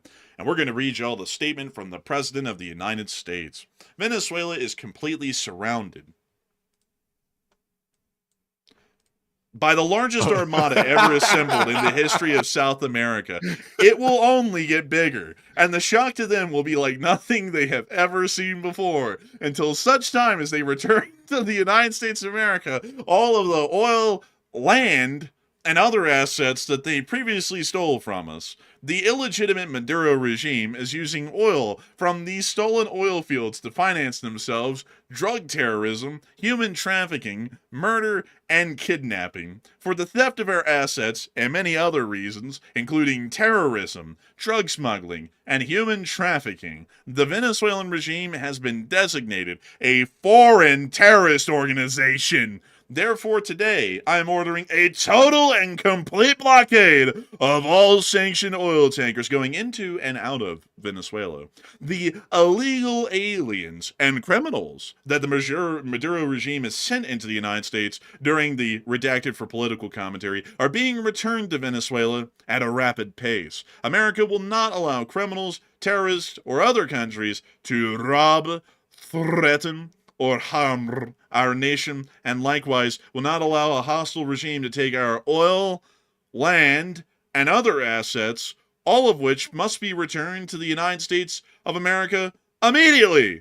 Thank you for your attention to this matter. Wait a minute. On that last part right there, what's he talking about? Like when he said, we will not allow a hostile regime to take our oil, land, or other assets, what is he referring to? I don't know. I really don't know. Are we considering Venezuela to be United States territory? I mean, what does that even mean? He's referring to Venezuela. I'm trying to skim through the post again. He's referring specifically to Venezuela only. So what is he saying? I mean, I think our oil companies operate in Venezuela, but it's not necessarily our land, our oil. That's strange, that post there. I'm not sure how to interpret that. Also, I got to say, when in the world has Venezuela ever taken land from the United States? Nobody in the history of the world has ever taken land from the United States of America. Ever. If anything, we've taken land from other people. United States, Mexico, Canada, Panama, Haiti, Jamaica, Peru. Like, you know, you go through the list. I mean, you know, hell, if you look at the United States as it exists today, we took the Illinois territory from the British. We also took the Northwest Territory, which is what it was originally called, from the British. We then bought the Louisiana Purchase from the French. We then took most of southwestern United States, or the lower 48, from the Mexicans, and then we bought a little sliver of it from the Mexicans as well in Arizona and New Mexico. We then bought Alaska from the Russians. We took over and annexed the Kingdom of Hawaii. And we also took the Philippines from Spain, along with Puerto Rico and a couple of other U.S. territorial holdings, including the U.S. Virgin Islands, which was actually taken, lo and behold, by the Germans. So, you know, I don't really know, just to be honest with y'all, where in the world they took the land, because we haven't lost an inch of land to anybody in history. So I don't know where in the world take a look at this. Take a look at this real quick. Some people are saying that what he meant to say, although I'll be honest with you, I still don't see it. Like, even with this being a fact, with the U.S. oil companies operating in Venezuela, then some people are saying technically Venezuela, by trying to nationalize those companies, are somehow taking the land that is the United States land, taking the United States oil and other assets. I think that maybe that's what he's trying to say right there. Maybe. But wouldn't he just say that, though? Yeah, I mean, the way he worded it makes it sound like he's referring to like United States property, like, you know, federal government property. It's like that's not federal government property. That's property of a private company. Also, folks, I do have to clarify that, because I see some people saying it's the assets of U.S. companies. U.S. companies are different than U.S. territory or sovereign possessions of the United States or sovereign assets. If they seized a ship, that would be one thing. But if they're doing something inside of their country where they're saying we're nationalizing everything and so we're dissolving all these U.S. companies, that's kind of an internal affair of their own. We can have an issue with it, but that's not something where it's, you know, war worthy. And also, on top of that, I gotta say, like, we're kind of just hitting all the points here at this point. You know, they're conducting drug terrorism, human trafficking, murder, and kidnapping, and they're also stealing oil, land, and other assets from the United States. Basically, they're doing everything, which, honestly, at this point, folks, the only thing I could say is that they're supporting an ally to a regime that's hostile to ours, which generally is the Axis powers. That would be about it. Beyond that, I just don't really see any of the other claims. I just be honest with y'all, I would just like for the government to be straight up and just say they're Chinese and Russian aligned, and we don't like that. I mean, that's the honest truth of it. That's something that I could easily accept and be like, yep, there we go. That's fine. Let's go for them. But this whole thing of trying to make them out to be the boogeymen, you know, it's getting a little bit silly at this point. Stealing our oil, land, and other assets. I mean, you know, that's trying to make these people out into a boogeyman. I mean, did y'all see what the Venezuelan army looks like? Do you think those people could steal any land from us ever? No. So why in the world are we even going there? But anyways, moving on from that, there were a couple of narco boats hit again today, or they're fishermen, one or the other. But fishermen with a lot of outboard motors. That's one thing I will say. But they were hit. There it is, with another hellfire. I wonder if this is the most recent ones, because, you know, that controversy around the alleged double tap or quadruple tap, whichever one it was. We're still not clear on that entirely, but it seems like the footage disappeared after that controversy, and now we're seeing this one. So I wonder if this is the first public one we've seen, or has there been some in between that gap? Yeah, I wonder. But they are definitely slamming these vessels. They redacted the center of this clip. I don't know why they do that. It's like, isn't that like where we could look to see if the boat's carrying drugs or something? It's like, why blur that out? Well, I don't know. We are hearing that there's a little bit of a scandal going on right now, folks, in Washington, because apparently the Secretary of War, or as I call it, the Secretary of Defense, because that's the official name, is apparently saying that he's not going to be releasing any more footage from the September 2nd attack, clearly because that suggests a high level of transparency, and also completely confirms to the public that there certainly was no possibility of a war crime being conducted, considering that we cannot get the footage in the public to review for the public to say, the citizenry to say whether or not they believe that was a proper action or not. So that is also ongoing as more footage is being published of other boat strikes, but apparently we're not getting any additional footage of the September 2nd strike. So a little bit interesting on that. Additionally, we also were able to hear that a second near-air collision happened in Curacao. Just a few days ago, a JetBlue flight heading out of Curacao almost collided with a KC-135 tanker operating north of the island due to its transponder being off and it not being vectored or directed by any air traffic control within the area to understand where in the world a safe perimeter would be for both aircrafts to pass each other. That has apparently happened a second time again today, and we're not hearing any statements from the Department of Defense about the change of policy to either ensure the safety of commercial airliners, American ones at that are traveling through the area at all. So at the moment, it's appearing that we're getting incredibly close to some sort of an air disaster happening north of Curacao within the Eastern Caribbean, because we're not seeing any change in policy from how the Department of Defense is operating its actions within this area. And this is an incredibly dangerous incident, folks. These near-air collisions are happening within an airspace at a similar altitude to each other, and it's almost a direct collision mid-air, or there's a near collision to where an aircraft is less than 1,000 feet above or below the other, and they're passing right over or under each other at the time of the incident. Those are getting incredibly close to being in-air collisions, a lot like the one we saw near to the Reagan International Airport in Washington, D.C. a while ago, which involved a CRJ-700 and a UH-60 Blackhawk of the U.S. Army. A similar thing could happen down here. So there needs to be something done that will ensure the safety of U.S. commercial airliners transiting through this area. Because it's not really good to say that we're stopping the Venezuelan government from killing tens of thousands of our own people, and then we're pretty much going to create eventually an accident that's probably going to kill hundreds of Americans in the process of trying to quote-unquote save American lives. That's not really going to look too well. So they need to create some form of an air corridor through this area to Curacao and Aruba that will completely forbid military traffic from traveling through that area in a certain longitude and also a certain altitude to ensure that there isn't going to be any collisions between civilian aircraft and that of the military, or we need to create some other form of a provision that allows for these aircraft's transponders to be on so they can be coordinated properly by an air traffic controller to ensure that they do not collide with civilian aircraft. Either way, this is on a literal crash course to disaster within this area, considering that 2 of these near-air collisions have happened within less than 3 or 4 days. We're getting to a point where there is going to be an imminent air disaster within this area if some sort of an air control policy does not change. A lot of people are talking about the fact that the United States has announced a blockade of Venezuela today. And Matthew, what are people thinking about that? And what are you thinking about that as well? All right. So today the blockade was formally announced. What we did see, though, the moment the first tanker ship was seized by the United States military, that was, in my opinion, the start of the blockade. It was simply formally announced today. So what are your thoughts about that entire situation? Do you support it or are you against it? And 50% said that's good. That's a solid move to start a blockade, while 24% said it's bad and totally unjustified, and 17% said I'm indifferent.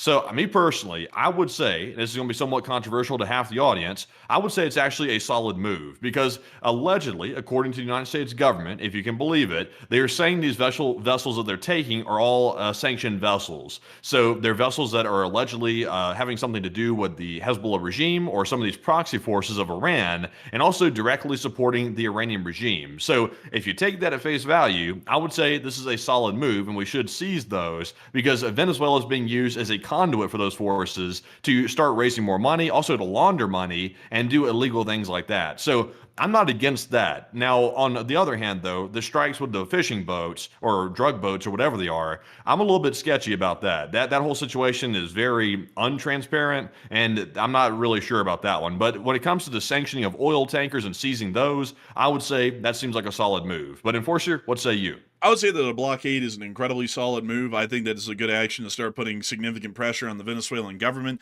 considering that they are not American aligned and they are aligned with Axis powers. It is a good move to make.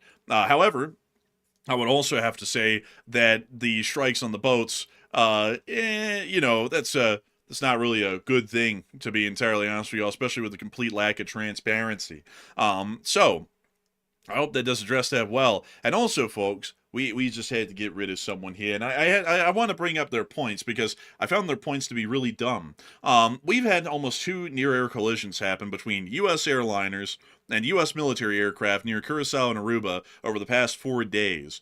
And someone just told us to stop crying on the channel because there's not a lot of civilian air traffic within the area, which I think is not really proving the point that he's trying to make. I think it's further proving our point that the managing of the air traffic control situation within that area is so bad that even the limited flights that are going through that area are running into high incidents of near collisions north of Curacao and Aruba.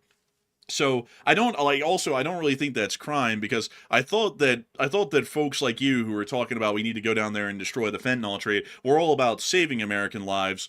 So why in the world would we want to kill more Americans through our own incompetence by getting everyone involved in a mid-air collision in a commercial flight and a military flight? It doesn't really make a lot of sense to me.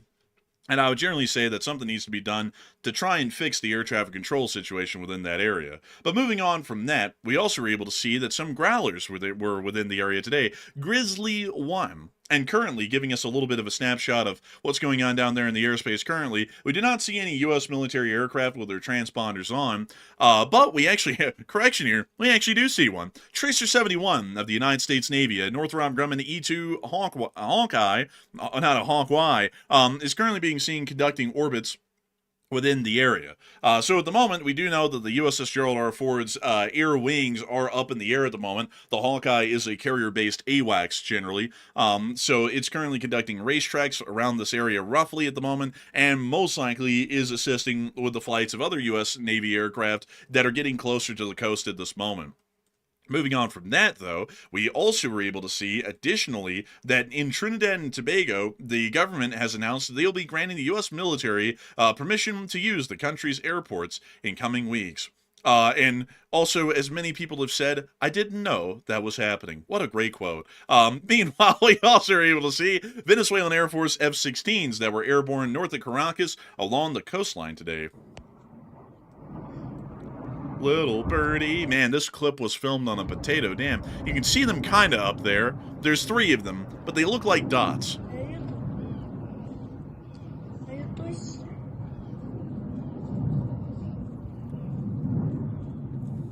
You know, the funny thing is, since the United States was the one who developed the F-16, the United States knows every single vulnerability of the F-16. So I bet Venezuela's in good hands. Man, they're in great hands. But with that is the developments out of the Caribbean for the hunt for Captain Crack Sparrow and his band of 40 thieves. And moving us on up to Washington today, we got a little bit of news. One, we were able to hear that the chair of the Senate Foreign Relations Committee is calling on Europe to fully seize the $200 billion of frozen Russian assets to defend Ukraine. So it appears that there is quite a decent amount of support, folks, for the idea of helping the Ukrainians to continue on the war until there can be a victory or an amicable peace. One or the other. We've also heard that apparently, according to the chief of staff of the White House, she stated that a real sort of friendship was there, or at least an admiration between the president and Putin dating back to 2018. But she says their calls have been mixed. Some friendly, others not. Generally, we do know that, Putin, he persists, and then he desists. Then he rambles about rinky-dink, and that completely destroys the relationship. Then he says he wants to talk. Then they get on the phone again, and then they talk a little bit more about rinky-dink. But the chief of staff stated that the president gave up on the ceasefire, apparently, before the Anchorage summit, which is a little bit odd, because why in the world would we have the Anchorage summit and all of the peace talk since then? Because he realized that Putin didn't want peace. The president thinks he wants the whole country. So, I gotta say, Also, by the way, just to make this clear, this is all allegedly, according to a report. I believe she has denied this report right here, saying it's not accurate. I think that's what she said. So just to make that clear, all alleged, all from a report. So take it as you will.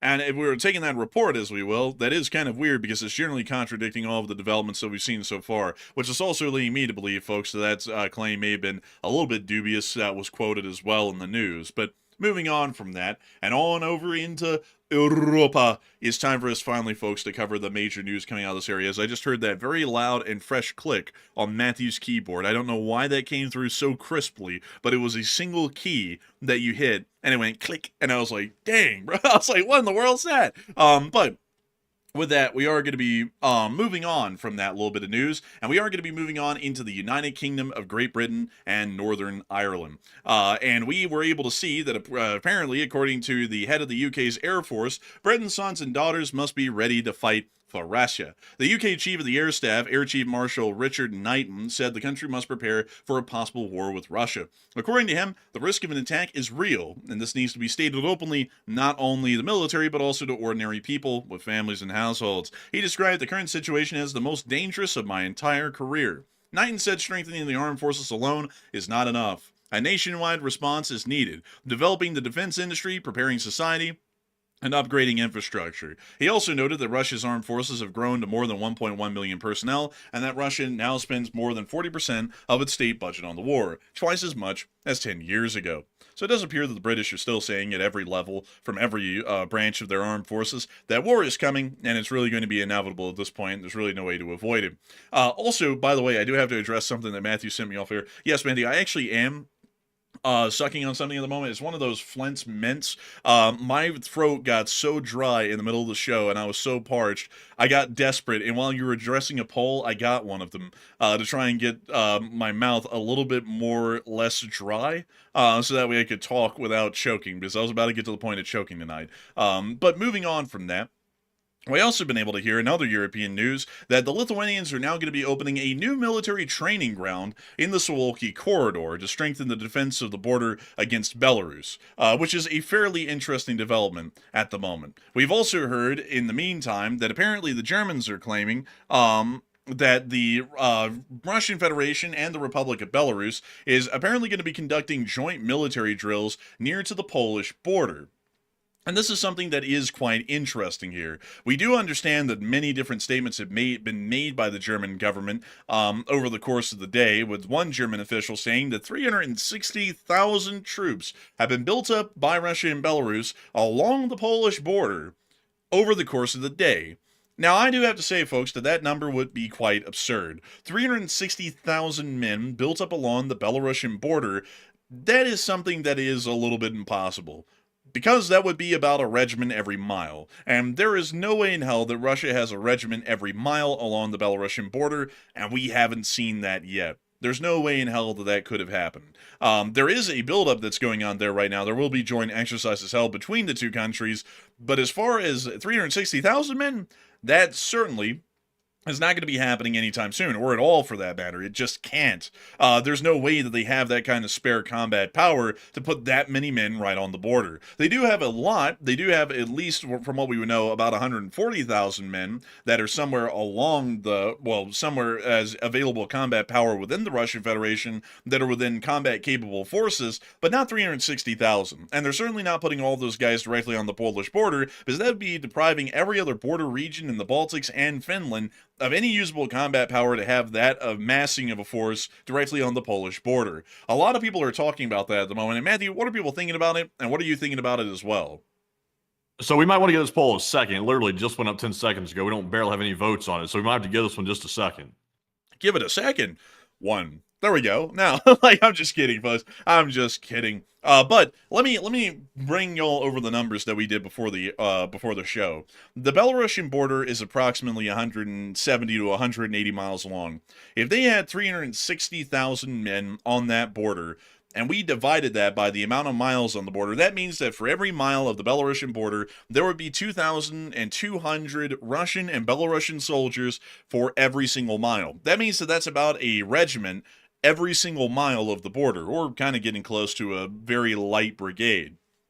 That number is impossible. It's not. It cannot be a reality. It's just not a. It's something that cannot be done. Russia does not have that kind of reserve manpower at the moment. They have thrown everything into Ukraine, and while they do have forces along other borders like Finland and Estonia, that's surely the bare minimum of what they want to put on those borders, at least for now. They are training a lot of reservists into the Russian army at an unlimited rate, but those aren't going to be available for probably maybe another few months. So we're not going to be able to see them have that kind of spare manpower to throw around even within the next few months. On top of that, if they had that many guys along the border, we would have satellite and picture evidence to prove that there are loads of them there. The Russians never move around without filming anything, and I'm talking about their individual soldiers. And on top of that, satellite photography would be seeing a military buildup on the Belarusian-Polish border bigger than the one that we saw for the invasion of Ukraine. We were able to see very easily on satellite footage before the invasion of Ukraine in February of 2022 hundreds of thousands of Russian soldiers along nearly a 1,000-mile long, really a 1,200-mile long border, if we actually account for that correctly. If you could see 220,000 men built up on a 1,200-mile border, why in the world would we not have any proof yet of 360,000 men on a border that's about a tenth of that size?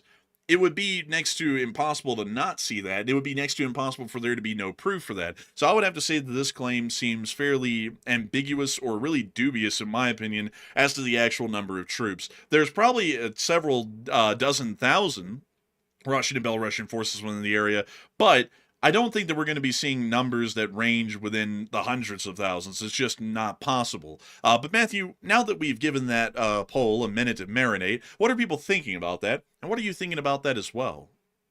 So it looks like about 50% of the audience said the claim sounds very, very exaggerated, while 31% said I believe the claim, and 9% said the claim is totally false. So one thing I will say is this. I have a hard time believing that a German official would come out and say something like that with zero proof. Now, I know there are nutcase politicians in every country out there. We certainly have some in America for sure, but I'm sure Germany has their own. But at the same time, though, over a topic as serious as that, to come out and make a claim like that, I find that kind of hard to believe they blatantly lie about it. It may be slightly exaggerated, but at the same time, though, I will say this. The countries bordering Belarus have exaggerated from time to time or tried to cover up the fact that major escalations were happening. They've tried to tamp it down a little bit just to kind of calm the temperature down. So I personally say I'm kind of on the fence about this one, I'll be honest. I lean toward the idea that the claim might be true, but at the same time, though, it's such a bold claim without some type of proof to back it up, it's kind of hard to say it's true for a fact. So in other words, I'm kind of unsure and undecided. I'm on the fence about it. But Enforcer, what say you? I'd have to say, yeah, it sounds quite exaggerated. There's no way that this could be accurate at all. I mean, like, just being completely honest. Moving that many men, that takes a lot of effort and a lot of time. That's not something that's just done overnight. You don't just see 360,000 people show up in one spot in one day. And the fact that this is being stated just out of the blue today, like this is just a thing, like, oh, there's 360,000 men there, that's just wildly unrealistic. The amount of supplies that would be needed, that would be a quarter of the whole Russian army in one spot. Like, that's just unrealistic. I mean, that's 1 out of every 4 Russians in the Russian army right now would be on the Belarusian-Polish border if that was true. Every single person in the Belarusian military would be on the border right now, which just couldn't be true. And on top of that, if this was going on, we would have seen loads of videos of massive military movements happening in Belarus from places like Mogilev, Gomel, Mazir, Minsk, Bryansk, as they were moving their way westwards, or we would have seen loads of train activity in this area showing dozens or hundreds of vehicles being moved out here by rail, which we didn't see either. We haven't seen any satellite proof confirming the existence of FOBs, or as they're called these days, HABs, I'd still call them FOBs, which are forward operating bases, that they've set up along the area, or at least within one specific concentration, where they'd all be basing out of, which generally, once again, leads me to believe that this couldn't be true. And now, if we did get satellite and picture evidence showing that these guys were there, much like we did with the war in Ukraine, or the build-up to it, then I would say, oh, guaranteed, they are definitely there. But we don't have any of that at the moment. We don't have anything to show that anyone in large number has moved out this way. We don't have any satellite proof of large FOB buildups. We don't have anything at the moment. I would have to say it's Very unlikely that that's a realistic number at all. If anything, it's far less than that number. We do know that they declared a joint military exercise, but 360,000 troops, that would be unheard of. The largest ever military exercise that Belarus and Russia has jointly conducted was I believe it was the 2016 military exercise. I forgot the name of their military exercises, but they had 150,000 troops involved in that exercise, and that's the largest one that they ever did jointly, and it was so large that it really put the world, at least in Europe, in a great deal of fear about how large of a force that was. 360,000 men, I mean, that would be viewable literally from space. That's such a large army. And there's just no proof of it. So I would generally have to say it sounds greatly exaggerated, and the number is probably in the dozens of 10,000s, but nowhere close to the hundreds of thousands. It just couldn't be. But anyways, moving on from that, we aren't going to be moving on into the Rossiysk Federacji. And I'm not going to lie, Matthew, those flint mints are kind of really strong. I very rarely have them, and I feel, man, like I'm about to start drooling from that thing. Like, I spit it out, and I'm still like, damn, I'm not going to use that thing again. I think I'm just going to have to tell you to filibuster and go get a drink of water if I get parched again, because that was overkill. But moving on from that and into Saratov, we were able to see the skies over Saratov were a little active last night. Let's take a little gander.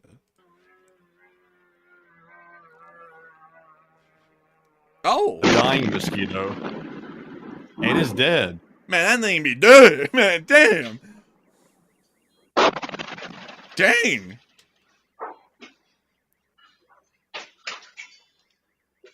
The property values plummeted tenfold that night. Here in the wilds of Russia, we watch the property values plummet. Man, like a giant explosion happens in the horizon. Here's another clip of it. Dien Betiela.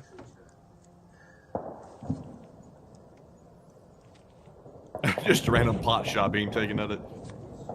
Oh, a little air defense fire out there now. Oh. Sky, Хавает бутерброд. Oh. Я понял, извините. Not a good day for them bled. But it does appear that the city of Saratov did come under another significant attack, and once again, they're not doing too well out in Saratov, I tell you.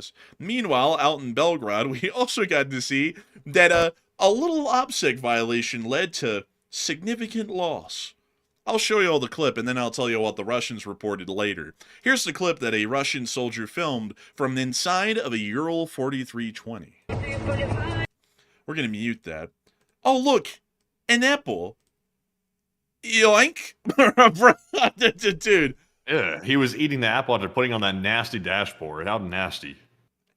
Think nasty, man, like the Frosty the Snowman movie said. But you see the S-400 battery roaming around the fields of Belgrade here, and then getting ready to set up.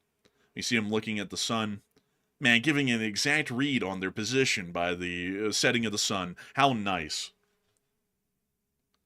Oh, and look at them. The whole battery in one spot. And setting up, too. Man, wow. Isn't that cool? Oh, was that a hot coffee? Oh, shoot, they got a hot coffee, man. Oh, man, they got a little coffee. They got to have their juice. Man, they got to have that little bean juice.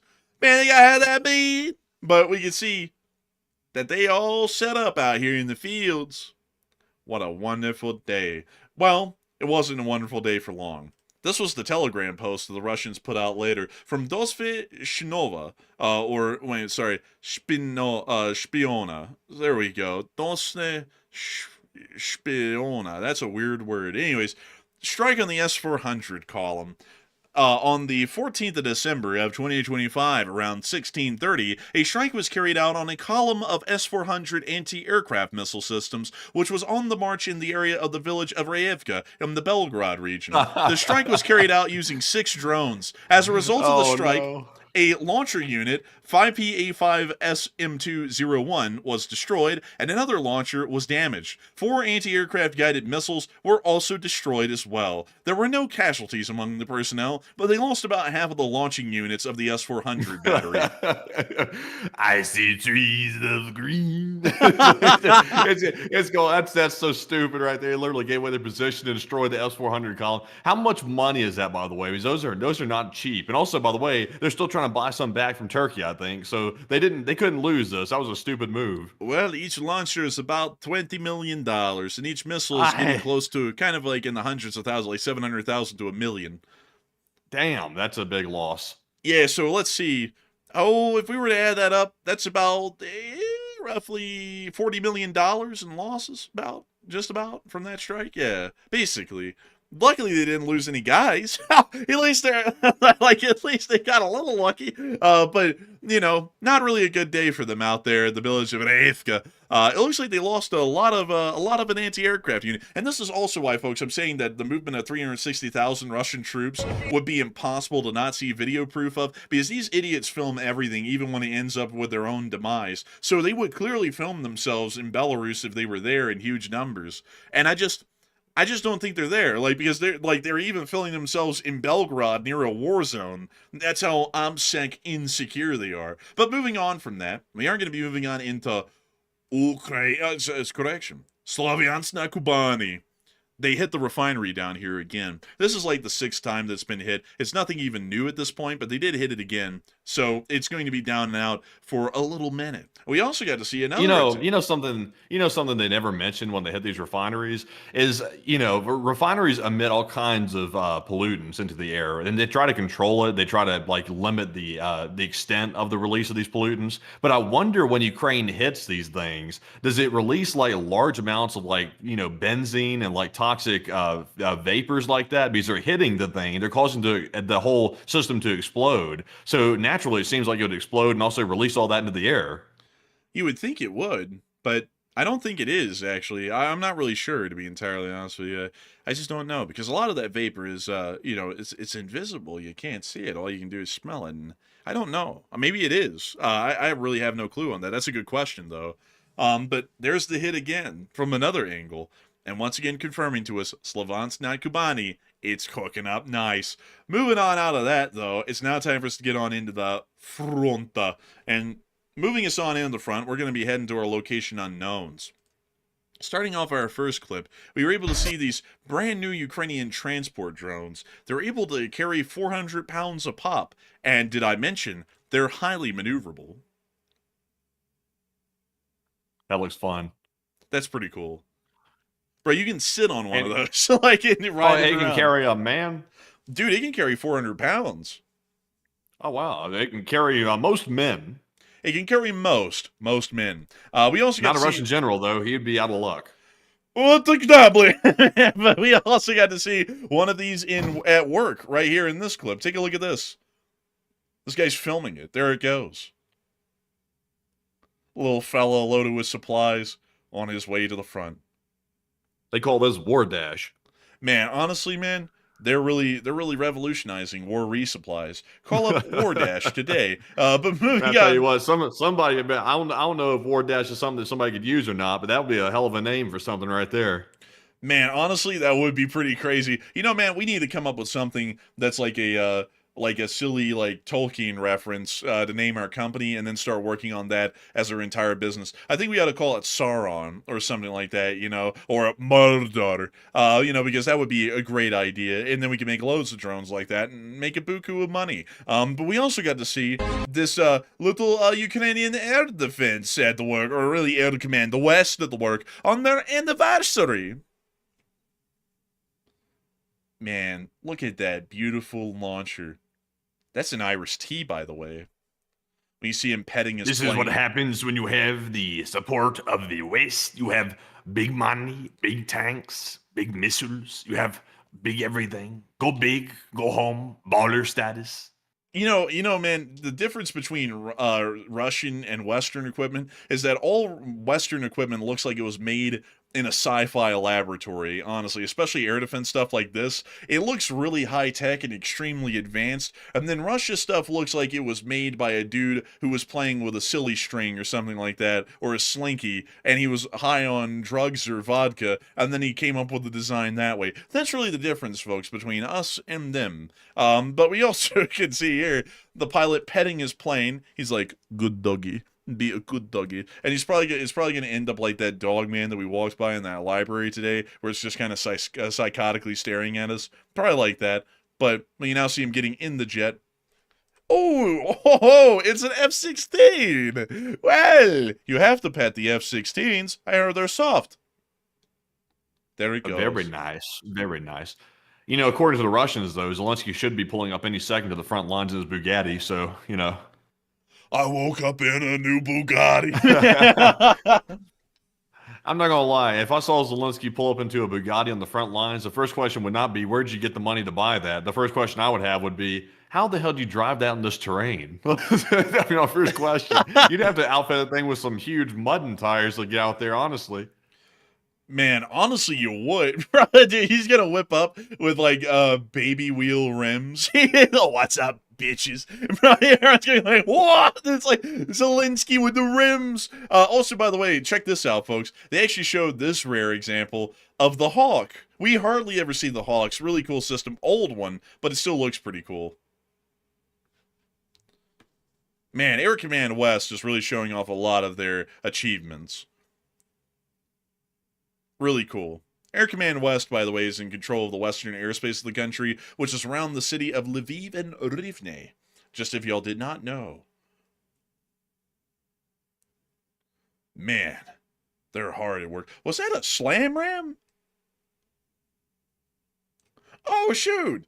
Dude, it's a slam ram. That's really cool. A slam ram, by the way, folks, I haven't seen one of these, I think, in a minute, so I completely forgot they had these. A slam ram is a truck that is just carrying AIM-120s, and they can also carry AIM-9s. They're air-to-air missiles, but they're mounted on a truck, but they can still use them in an air defense scenario. That is actually really cool. I didn't know that they had a slam ram variant, but that's really neat to see. They're fairly rare, actually.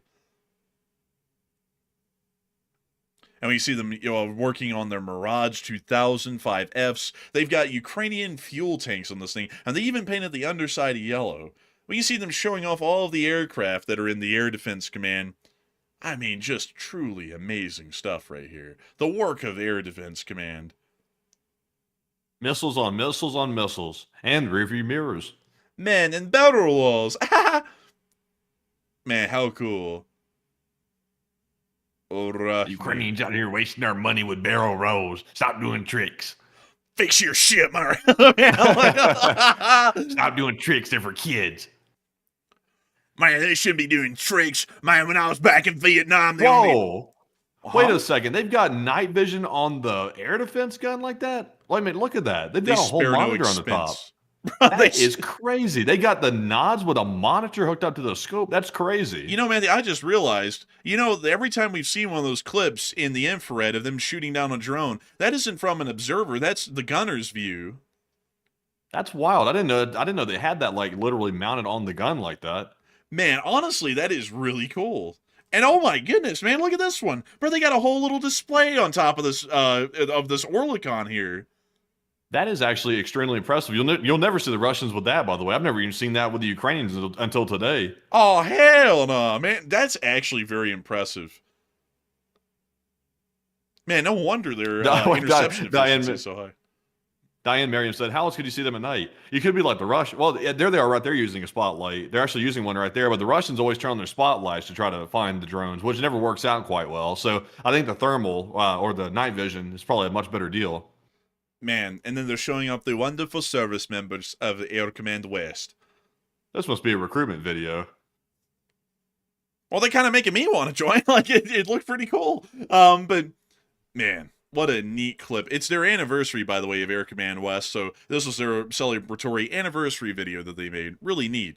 We also got to see a very rare Italian Centauro in the Ukrainian army. The Italian Centauro is a really neat vehicle and gets very little attention because of their rare numbers and the fact that they're not really used a lot. Let me show y'all a Centauro. This is a Centauro. Wow. It is a wheeled tank destroyer, which is really unique. It's basically a light tank, really, but it's technically a tank destroyer because the gun is a 120mm gun. So it has a main battle tank gun on a wheeled chassis. So basically, it's a highly mobile, lightly armored tank destroyer, but technically falls under the designation of a light tank generally. Still really cool, and it's also neat to see that the Ukrainians are still operating a few of them. We also were able to see as well a Russian soldier hitting the fence wall. Oh, I have to mute that. They hit it with the good beats, but I got to show you here at Finthwalk. There he goes. Bro, he's on the assault. Damn. Bro. Yeah, got that whimsical looking walk. All of the Russians are like, dude, are you good? He's firing in the air, and the guy's like, ah! Like, and he's like, bro, you good? Man, he's about to say, where's my money? Huh? Man. What the hell's going on with those? Oh, they got one stepped on him. Look at him go, man. Scooby-Doo looking run. Dude's running like Shaggy. Bro, he said, like, zoink, Scoob, the drone's coming in. Run, Raggy, run. Look at him. Look at that. Look at that. Watch. He'd like to they're about to engage the Shaggy run. Look at him go. Like, man, zoink, Scoob, I just solved the mystery. Bro, honestly, man, whoa. I mean, look at the Russians. I guess you could say that he's gotten in the sauce. Oh, I think this guy is like stone cold drunk. This guy right here. I guess the vodka tax hadn't kicked in yet. Man, I'm not gonna lie, man. This was like our trip today into downtown Salt Lake near the public library. It was reminding me of that. Kind of so. You know, we got a story for y'all in the question segment about that if y'all are interested. Today was an interesting journey. But anyways, moving on from that, we also got to see the Russian casualty report. And look at that! Holy moly! They added another sub. Damn, now that's something I hadn't seen in a minute, is that +1 sub right there. I like to see it. Also, notice it doesn't say +2, by the way, for all the people saying that that second submarine was destroyed. They only counted 1 here at the Kyiv Independent. It looks like the Ukrainian Ministry of Defense only counted 1 as well. But, Miss Disa, here with the record say, Sub-Sea Baby, underwater naval drone, hit Russian submarine in the ports of Novorossiysk. Kilo-class submarine launched caliber cruise missiles at Ukraine. Prior sub-loss was on September 14th of 2023, which was a great day, by the way. 442 drones is tied as 22nd highest daily loss, and tanks and artillery are staying high, and troops are back over 1,100.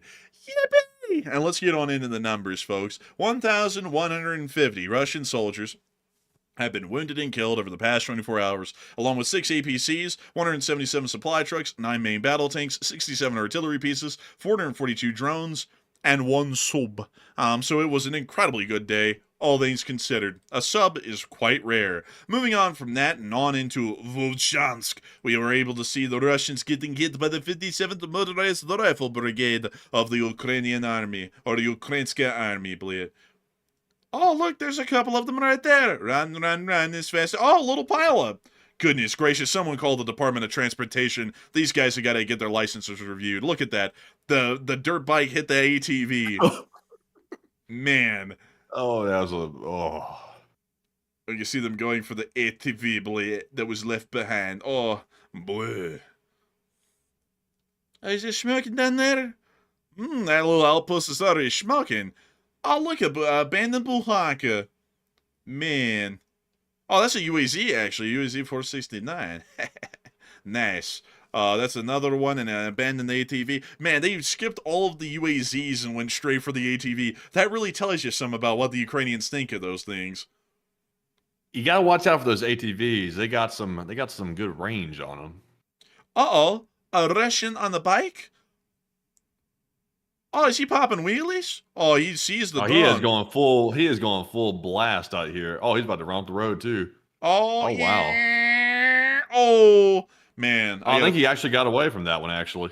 Man, I think he actually absolutely ate it, though, after he went off that road like he was doing, man. I don't think that lasted that much longer. But moving on out of that, and on down into the area of Seversk, we also get to see the Ukrainians firing off some rockets. Firing off some 127mm rockets from their Mi-8. there goes the rockets. And there they go, taking that hard dive to the ground, popping off the flares, getting the hell out of here. Here's the front view. Oh, that rotor chop sounds good. Man, honestly, man, I love that they didn't play music on that clip. That was pure music, folks, to hear that rotor blade spinning like that, whoosh, and like that, you know. Moving on from that and on into Donetsk. We also got to see that the Russians were under attack in the city of Donetsk today. Вот тогда, бля! О, бля!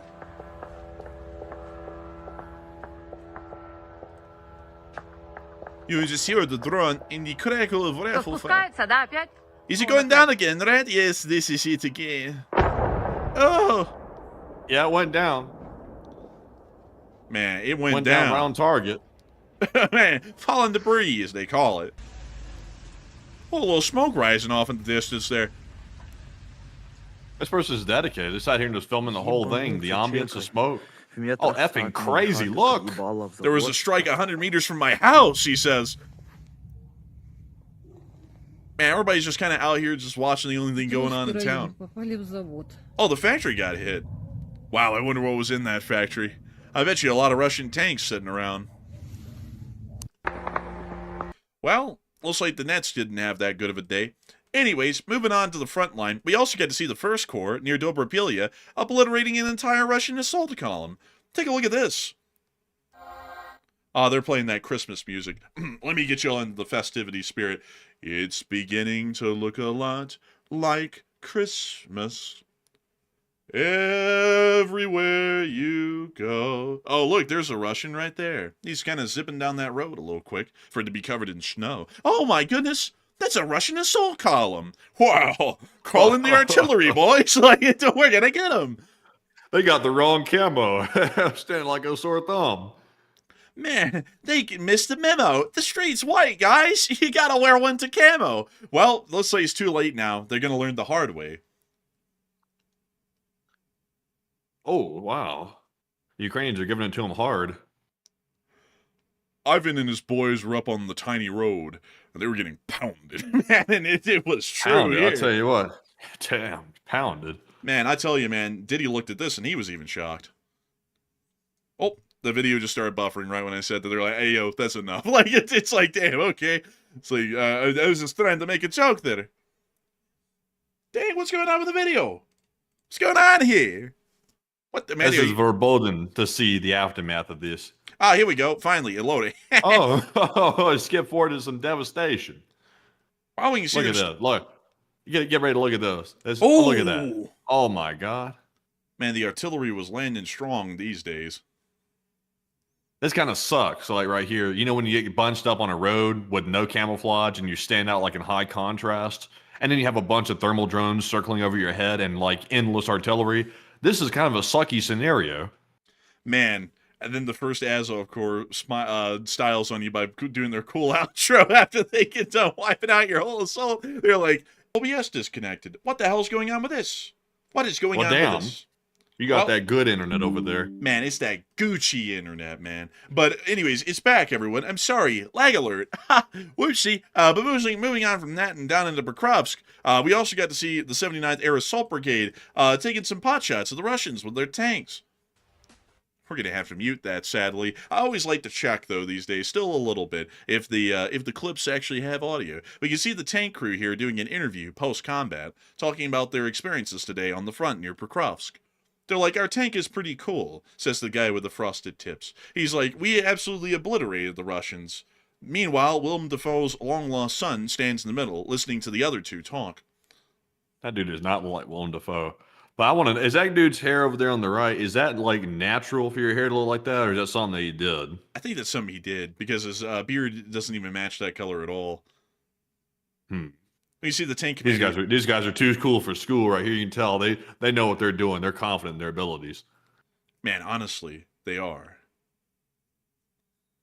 Oh, look, they rolling in. Oh, obliterating an APC at point blank range. Criminal. Man, these guys know what they're doing. You see them continuing to talk in the interview.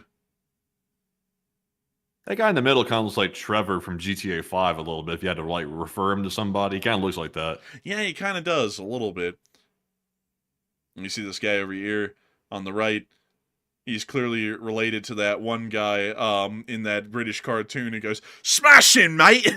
He's clearly related to him. But he's like, man, we were absolutely laying it low on him.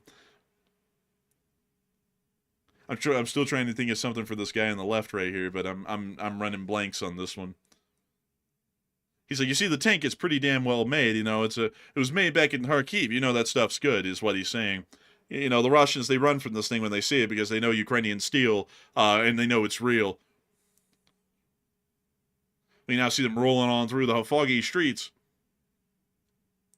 These are these same foggy streets that Scotty from Star Trek, the original series, was accused of conducting a murder on. And the commissioner was like, it was the Winnie the Pooh dude, and he was like, well, how do you know? And then he was like, you're all gonna die! It's that same street. But we can see them also Also, hitting... by the way, that was all allegedly. Scotty was later acquitted of the crime. Allegedly. Sonny, you ever heard of cease and desist? Oh, man. Unfortunately, James Doohan died a long time ago, but rest in peace. Cool guy. He also wasn't Scottish, by the way. He that whole accent was fake, by the way, if y'all didn't know. But still, really cool clip of the 79th Air Assault Brigade's tanks at work. We also got to see another Russian column getting hit by the 42nd at Novopavlivka. Take a little look at this drone. It's flying over all these hedgehogs. Ah, yes, I see you know your hedgehogs well. Good one. And you, sir, are you ready to receive my limp transmission? How dare you? Oh, that was a classic barn right there. Man, real classics. Only the best. Man, they are absolutely going to town on these guys. Oh, look, a Russian. Oh, no more Russian. Oh, look, ATVs with cope cages on them nonetheless. Very well equipped. Very well furnished. Oh, another Russian. Oh, he didn't see that. And another burning tank. They'll take care of this one, no doubt. Right down the driver's hatch. Oh, a couple of guys. I'm impressed by the Russians. They're able to, like, bend this metal and stuff. Oh, no. Oh, you know. Oh, no. They're able to bend the metal, as you were saying. Man, they're able to bend that metal into such strange shapes, like, you know, like twigs of trees, and like just to weld it around to the top of these tank shells. It's kind of crazy how they're able to like mass produce that type of like bended metal like that. It really is. And let's take a little look at this Uragan getting hit right here. I got distracted by the Easy Bake Oven, by the way. I was like, oh, man. Man, I was sitting there thinking, dang, man, Easy Bakes have never been more available these days. Oh, look, and here they go. Look at that. Look at that right there. They got the Uragan. It's cooking. Oh, man. Did you get the Uragan fresh? Yes, chef. That's me. They got the Uragan fresh. Man, you know, that's a voice we need to start working on, man, is a good Ramsay, you know? That'd be pretty funny. Good Ramsay. Man. You gotta cook the scallops over easy. Man, that one's going to take some time. But anyways, moving on from that, and on out of that clip, we also got to see that the Russians are apparently getting on into southern Pokrovsk on horseback. They had to play Cossack music from Borat for this occasion. And we're going to have to mute that, of course, for copyright concerns. But we can see them here on the back of these horses. Look at them riding on in. Oh, man, I hate that they're bringing those horses look mangy. Like, honestly, those are some mangy-looking horses. Man, when usually most horses, if they had a voice, they're like, I'm a horse. These, yeah, it's like, yeah.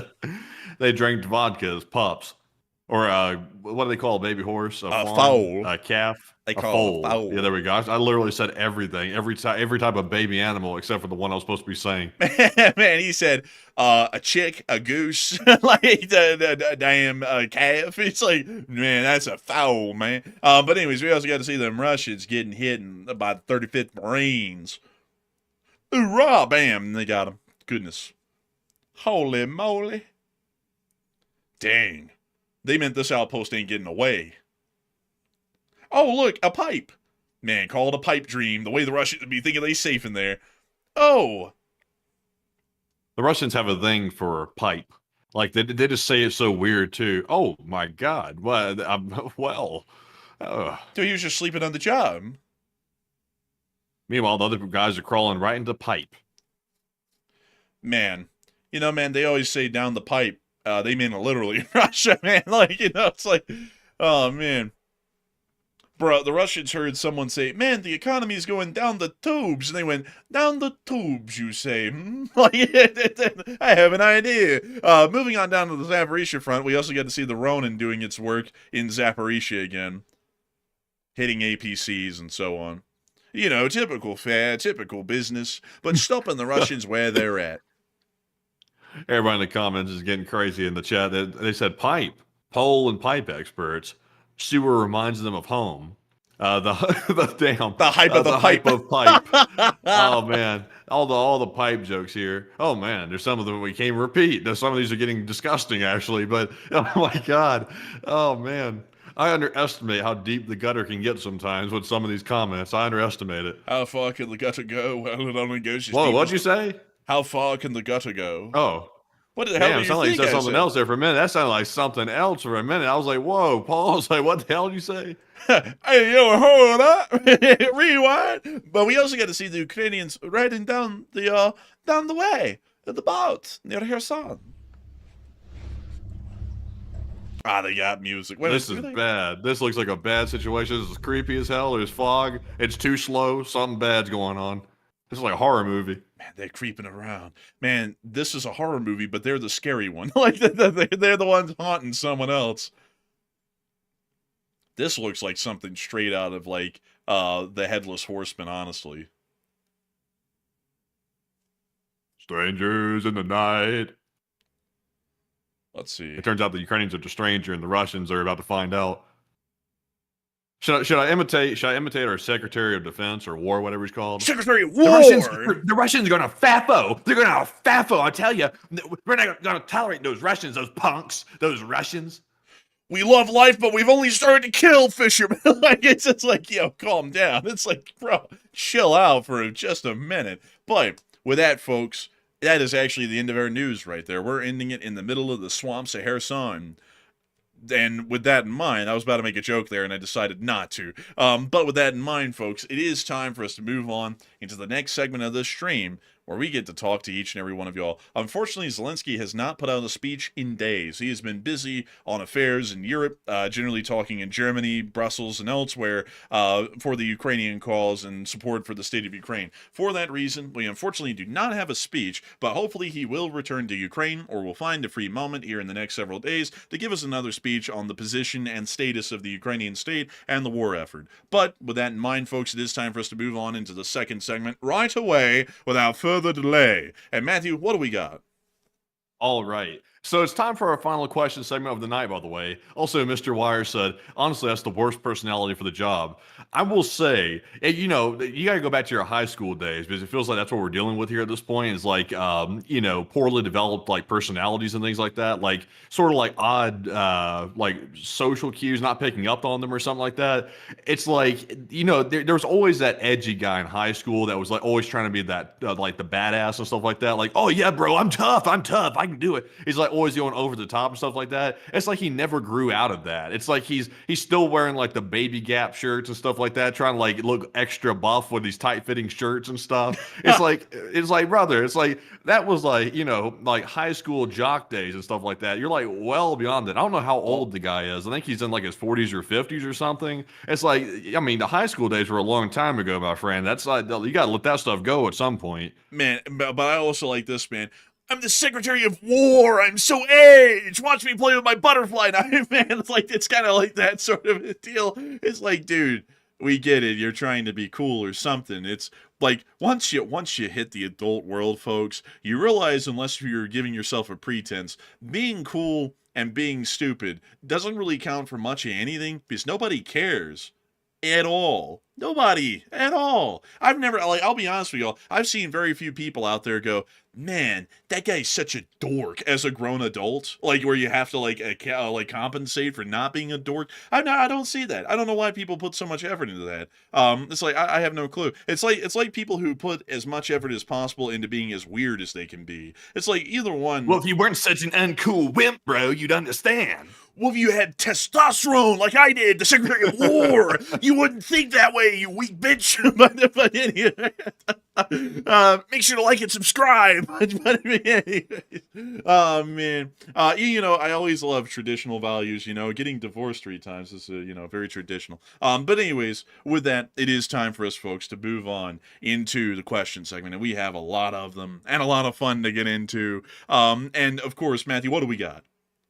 All right, so jumping into our first of the super chats of our last segment here, this one goes to none other than Chef Danny B, a longtime channel legend, by the way, and also another big supporter of the channel. And we appreciate you very much, Chef, for that $50 support and also helping to keep the channel running. And Chef said, "Good evening, Enforcers. Chef Danny here, and what a long couple of weeks. I actually had Sunday off and slept till 11 a.m. And that never happens. And are we still bombing Syria? Is the United States bombing Syria? And I missed a little of the start tonight in LOT, LSA. And a humongous thanks to you for the support, Danny B. And also great to hear that you finally got a day off and were able to have a little bit of sleep because it's important to have sleep, a lot of it. I'll be honest, weirdly enough, though, for some reason these days, I'm just always exhausted. I think at this point it's some form of a vitamin deficiency, so I'm going to have to see about trying to rectify that as much as I can in the ways that I can, because I tell you, I'm exhausted all the time, most of the time these days. But beyond that, I do have to say a humongous thanks to you so much for the support, and as far as I know, we aren't bombing Syria. We did it a little bit right after those service members were killed, but since then we haven't really done anything at all that we can account for or document here on the show. So the answer to that right now is no. I have a feeling we're probably preparing airstrikes though, because usually with the Middle East it takes a little bit of pre-preparation. So we'll probably see that some are coming around, but I don't really know. I don't know. But I do thank you so much for the support and helping this channel to keep on running. And of course, long live the Lee Spring Army, and the Lee Spring Army will never die. And thank you for being the official chef of the LSA. And also, I have to say before we move on to the next one, someone asked, is this a Mormon channel? No, we just happen to live in Salt Lake City. I'm not even being sarcastic with that. We just happen to live here. I know that's associated a lot with Mormonism, but we're not Mormons. So no. Interesting question. What made them think that? I'm curious what made them think that. I think it's just the fact that we're in Salt Lake City. I guess. I don't know. And I think it's also the fact that we don't drink any alcohol and we also don't smoke. And also the fact that we generally, I guess, I don't know, we sound kind of put together. I don't know. Maybe that's like the Mormon dar going off where people are like, oh yeah, Mormon. We're not Mormons though. We're just average Joes. Average Joes on YouTube. That's all. We just work our 9 to 5. It's really more so of like a 6 to 12, but whatever. It's like a 9 to 5, and then other hours in the midst of the day whenever we got to do that stuff, But beyond that, I hope that does address that well. It is what it is. I got to tell y'all, folks. Downtown Salt Lake City near the public library, I don't know. I have a feeling that there's not really a lot of Mormons hanging out around there because that place was kind of a little sketchy. The first sketchy place I've ever actually seen where I was like, wow, this is like getting close to Birmingham, like kind of. But we'll save that story for later on. We'll save it for a little bit later on. But with that, I hope that does address that the best we can, Danny B. A big thanks to you for the support and helping this channel to keep on running. And with that, we're on to the next one. Also, by the way, folks, speaking of that vitamin deficiency and stuff like that, if you're ever feeling like, down and out and stuff like that, I'm telling you, the easiest way to fix it is a lot of exercise and also eating right. Like, that does wonders. Like, to some people, that's common sense. They're like, well, no joke, bro. Like, obviously, that helps. But, like, some people don't understand. Like, that makes a huge difference, by the way. Everybody's so quick to go jump on, like, all these different medications and stuff that you always hear about. Everybody's jumping on this. Some people probably need it. Like, fair enough. But if you go out and exercise and eat right, like that's a huge boost right there. You get natural vitamins from going around and stuff like that and eating right. So that maybe that'll help the enforcer out a little bit. But jumping into our next one here, this one goes to Fi Guy 69, who put in a $40 donation combined. And thank you very much, Fi Guy, for that support. And he said pizza and Taco Bell fund. And the stuff right there, Fi Guy, you shouldn't eat. But he said also did a Costco chicken fund. Hey, and that I can cheer to, folks. I got to thank you massively for the support and helping this channel to keep running. It is folks like you who help to make this thing possible, help us to keep it rolling, make this whole thing a reality. So a massive thanks to you once again. I hope that us address that the best we can, incredibly well, I tell you. And a huge thanks to you so much once again. And with that, we are going to be moving on and into the next one. All right, so our next one is going to go to, and also a huge shout out to Fi Guy for that support, by the way. And our next one here goes to Jenna, last name Tolls. Have TDS. I guess that means total dissolved solids. You know, that's how you measure the water and stuff like they say, oh, how many TDS is in this water? And also, I think it's something else too, I think. But Jenna said, Jenna put in the 20, first of all, and said, we're going to war the day before the big files release. I'm so surprised. And also, when is that big files release? Is it happening? Of course it's not happening, Matthew. The Attorney General isn't done redacting everything. Give it a minute. Like, it's like, jeez, come on now. You're that naive. You're that naive. I'm just kidding with you. I'm just playing with you. But beyond that, I mean, wouldn't that be crazy, folks? I got to tell y'all, folks, the transparency here has been off the roof. The job reports are no longer published. That's never happened. Very transparent to hold back the job reports. Very transparent to not publish the footage about the narco boat strikes, which is now making that look very suspicious, I think, to everyone, the fact that that's not being published. And then also on top of that, you know, there's that whole thing with the shopping list there that's not being really published or, you know, published completely. So, you know, a little interested with that, but, you know, might be going to war the day before that happens or on the day of. That might be the very thing we're waiting for. I don't know. You know, anything's possible. And the fact that we've been sitting here for 100 days now watching this not happen, you know, it could happen at any time. Maybe a time of convenience. Who knows? But still, a big thanks to you once again for the support and helping this channel to keep on running. And I hope we were able to address that somewhat well. And also, let's see. I see some people talking about all kinds of stuff with that. I gotta say, folks, I don't get into that too much, but very interesting nonetheless. But anyways, we're on to the next one. All right, and our next one here goes to Robert Betancourt, who puts in a $20 support as well. And thank you very much, Robert, for the support. He said, is Ukraine using remote-controlled skid loaders to dig fortifications like the LC-900 made in Slovenia by First Green Industries? Now, we have to pull that up immediately. I need to see what that looks like. I've never seen this remote-controlled skid loader, and I need to see it because I need to catalog it. Let's see. Oh, someone's racing outside. Nice. Let's see. What's it called again? It's called the LC-900 made in Slovenia. I'm not finding an LC-900. I'm finding an SK-900, a KRT ST-900, but I'm not finding that one. So let's see. LC-900 skid loader. Let's see if I can find it. So I see it. It's Elise, actually. It's Elise 900. Oh, that does look kind of fire, though. But let's let the audience see it. And what is it again? Can you give me the phonetic spelling of those letters at the beginning there? Elise, E-L-I. Okay, that sounded like LS earlier. But let's see. E-L-I-S? Yeah, Elise. You know, like Fur Elise. Oh, shoot. Is it this one? I think that is it. I think that's an autonomous one right there. That is pretty good. I think the Bobcat brand also makes an autonomous one like this, or one that's like a ride along or something. There's like the cab version right there. Between the wheels and the tracks. Now I will say it's a weird thing. Is that the engine bay that pulls out of it? This is the torture chamber. You put people in there, and they turn out, you know, and then you get the answers. I think that's the battery though, or something like that. Yeah, I'll be honest. I'm not sure if Ukraine is using all electric skid loaders like this. I think they're using diesel skid loaders, I think. They might be using an electric one or a couple of them. I know that they use some electric stuff, but it's not incredibly common because it's usually a little bit pricier. Used diesels are cheap, very cheap. So with that, I hope that does address that well. But thank you for the support and sharing that with us and showing us a electric powered Bobcat kind of a designed vehicle. It's a little stubby in this picture, but still, it generally has the profile of a Bobcat. How interesting. How unique. You know, Matthew, there's actually a Bobcat of the railroading world. Did you know that? I did not. Let's see. Railroad wheeled. Let's see. Wheeled tug thing. Let me see if I can find it this way. Oh, I think I might be onto something here. Oh, here it is. Dude, they're these. Aha. Yeah, it looks like junk.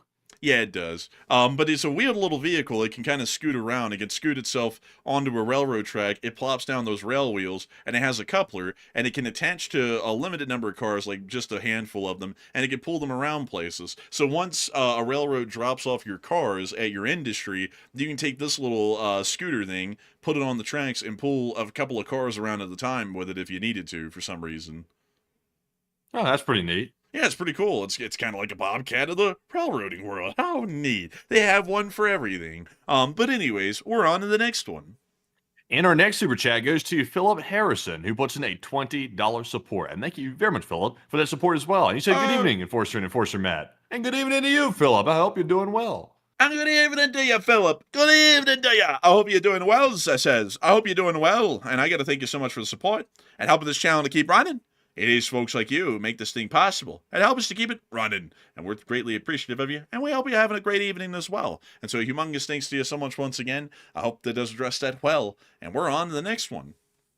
And our next one here goes to Siri, who puts in a $20 support. And thank you, Siri, also for throwing in that 20. And Siri said, great job, Enforcer Bros. And Bokor Palace, Colombia, haunting, beautiful. I crashed a motorbike on the new Chinese-funded road there. Friendly locals patched me up. We drank moonshine. And lost $5 at the casino, LOL. And EXO from Oslo. And honestly, that sounds like a wild time, honestly. Crashing a motorbike in front of the road there at Bokor Palace and then gambling away $5. I would imagine gambling away $5 in Cambodia USD, that's like high roller status right there, I think. Haunting, and honestly, that is kind of haunting looking. I don't know what it is about it. It kind of looks like a haunted mansion or something like that. But is that the gambling spot? Man, this is where the U.S. launched Operation Wandering Soul, man, where they played on, like, the loudspeaker. Ooh! You know, like that stuff to get the Vietnamese terrified out there. But, man, I think this is it, man. I think this is it. I don't see any slot machines. I see a bed, though. Man, honestly, this place is well furnished, actually. Like, it's pretty nice. This actually looks like a house. It's real nice. It's got gold accents, but it's not gold enough. Oh, man. Wow, look at this. They got some pretty decent food. They've got nice outdoor pavilions. That's the view. Wow, that's actually a really good view. A little smoggy out there, but still a good view. They got empty pools. That's pretty cool. They've got this steak. Pretty neat. Or is that a political dissenter? I'll leave it up to you. I'll leave it up to you. They got this little temple here. Oh, dang. Where in the world?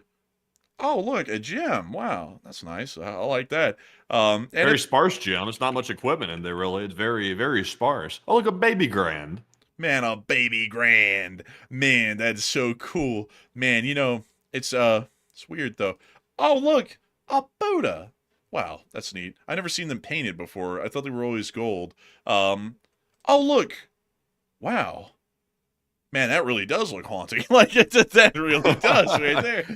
Looks like Ukraine got a hold of that one. Also, what the hell's up with these, like, schoolyard, like, park benches they got out here? That's sort of out of place for, like, the architecture. I mean, honestly, it kind of is. So apparently they refurbished this thing recently into a usable hotel again. That poor fella right there was toughing it out before they renovated it. What the hell happened to the left side of the building in this picture? This was taken in 2024. Bruh, dude, Pol Pot came back apparently on the left side of the building, and then they had to send him back to the depths of hell where he comes from. Let's see. Dang, they got a load of pictures of this thing when it was abandoned, actually. But this is what it apparently looks like now. This is apparently what it now looks like. Huh. I feel like this is like the spot you'd pull up to, like the like Scooby-Doo and the gang would pull up in that van, like that Buhanka, and then it'll be like lightning and storming outside, and then there's like that ghoul shows up at the door or something. Lurch. It's like, Good evening.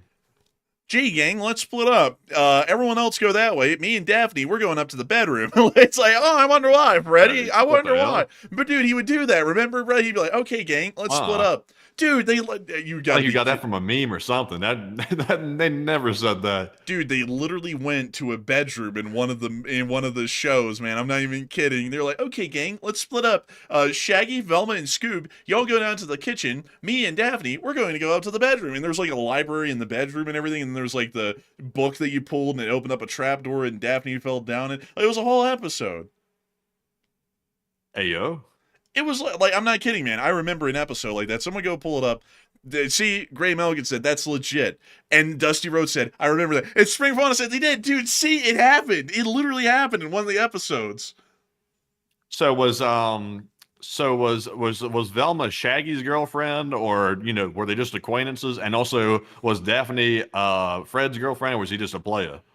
He was just a player, dude. Yeah. That ascot got him. It did it to them all. They saw the ascot, it was over with. Man, honestly, man, bruh, no one could. They fell for that commie ideology. He was a young pioneer, and they fell for it every time. Also, man, I gotta ask, what happened to this hotel between the time of 2018? Because I gotta go get this other picture, folks, that we had. So this was the hotel in April of 2018. This is the hotel in February of 2024. What happened over those past 6 years? I guess they found some money. Found money, and it's looking worse now than it did back then. What happened? Well, didn't there gambling that goes on here? Why does it just look like a hotel? Oh, I don't know. Oh wow, look at that. That's nice right there. Yeah, that was like 7 or something years ago. Now, man, I got to tell you, I don't know what's up with this hotel, but it was like a house in Chicago that it sold for like $1 or something when it was in that burned out shape. We're in the money. We're in the money. Man, I got to say, very interesting hotel, though. I've never heard of this hotel. Really interesting place. But the pictures make it seem like a ghost hotel. Like, it looks fine some years, and then it looks like it's absolutely destroyed others, which is really interesting. I don't know what's up with that. But with that, I do thank you so much for the support. You know what? I wonder if they got Street View. Oh, my God, they do. So that's really what it looks like now. Huh. It really is haunted. I'm not sure who would voluntarily choose to stay here. I mean, me personally, I wouldn't. But I guess if you're... Oh, when was this taken? This was taken in 2013. That was a bad year for business. Oh, man, you go into the hotel during this time? Oh, hey, do you have any rooms? We always have rooms, and we've been always waiting for you. Okay, I'm going to leave. There's no escape now. And then in 2023, it's kind of like the light version. The bloodstains here really tell the story. Yeah, that's tough. That's tough. Gee. Oh, man, I tell you. Man, a historical mushroom. How's it historical? Yeah, it's like really historical. It's like something I'd be just, taken down probably or something. Go ahead and retire that. The cracks in the concrete really tell a historic story here. I'm not going to lie, though, man. This historic mushroom probably had like a Pol Pot thing related to it, and that's why it's historic, honestly, I would assume. But it could be wrong. We have our own version of that here in Utah. It's the historic tree.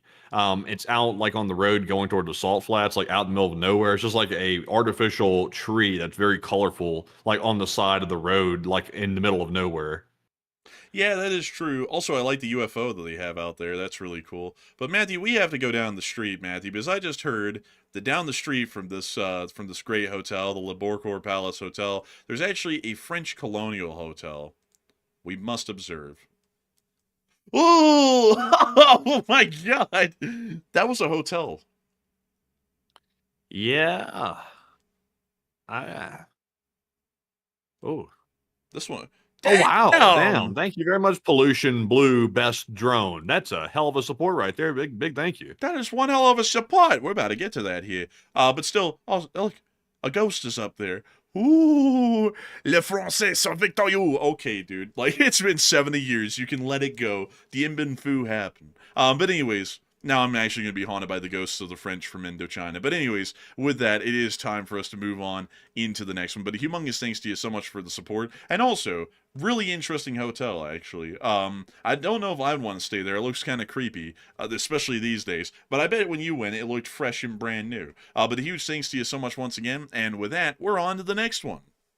All right, so let's jump into that massive $200 support, by the way, the largest super chat of the night from let me get this right, Pollution Blue Best Drone P.A. And thank you very much for that massive support, by the way. That is extremely generous, and we do appreciate that very, very much. It's that type of support right there that keeps the channel rolling, folks. It keeps them rolling like the wheels are turning. But thank you very much. And they said, longtime viewer and kind of sick of the news. And honestly, I can't blame you. It gets heavy. But they said, but you guys make it fun. Great job. And long live the Spring Army. Slava Ukraine. And Matt is always right. I mean, I can't argue with that. I mean, if you're saying it, I mean, people are telling me. I mean, when people tell me stuff like that, I have to accept it, because who am I to go against what the people say? I mean, who am I? I'm just Matt, and I can't go against what the people say. So Matt is always right. I'm hearing it. They're telling me. I guess it is. I guess so. I'm going to have to make a hat that says Matt is always right and wear it to press briefings. But thank you very much, by the way. And Enforcer, what say you? Man,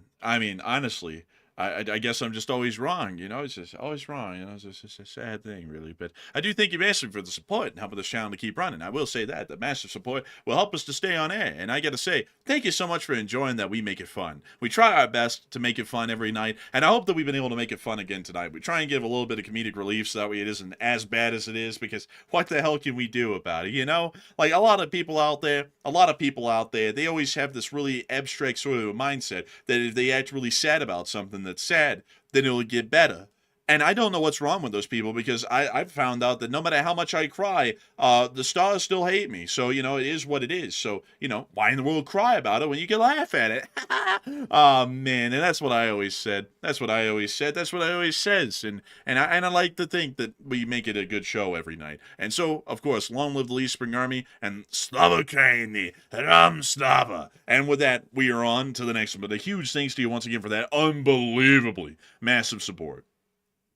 Unbelievable support. It's support that some people say they've never seen before in this country. They said, sir, that support there, sir, you'll never see that again. They'd only do it for you, sir. They did it just for you. And I said, the only time I've ever been wrong, I've been wrong once. And it turns out I was mistaken. I was right, actually. I was right. I said, that's the only thing I've ever gotten wrong, is doubting myself, because I knew I should have been right from the beginning. It's something I've known down deep, sir, down deep. Then also there's this allegation of the coffee filter files. They said, sir, it's a Democrat hoax, those coffee filters. They said, I've never even heard of that coffee filter. Who even knows what a coffee filter is? It's something that they manufacture. You know, they manufacture it. A new word, manufacture. It's something they do. They just make it up out of thin air, sir. It's like, look at the air. You see it? They just grab it right out of that air. Oh, I love that air. That air is fantastic. We all breathe it. It's good stuff. They love it, sir. They love it. I gotta be honest with you.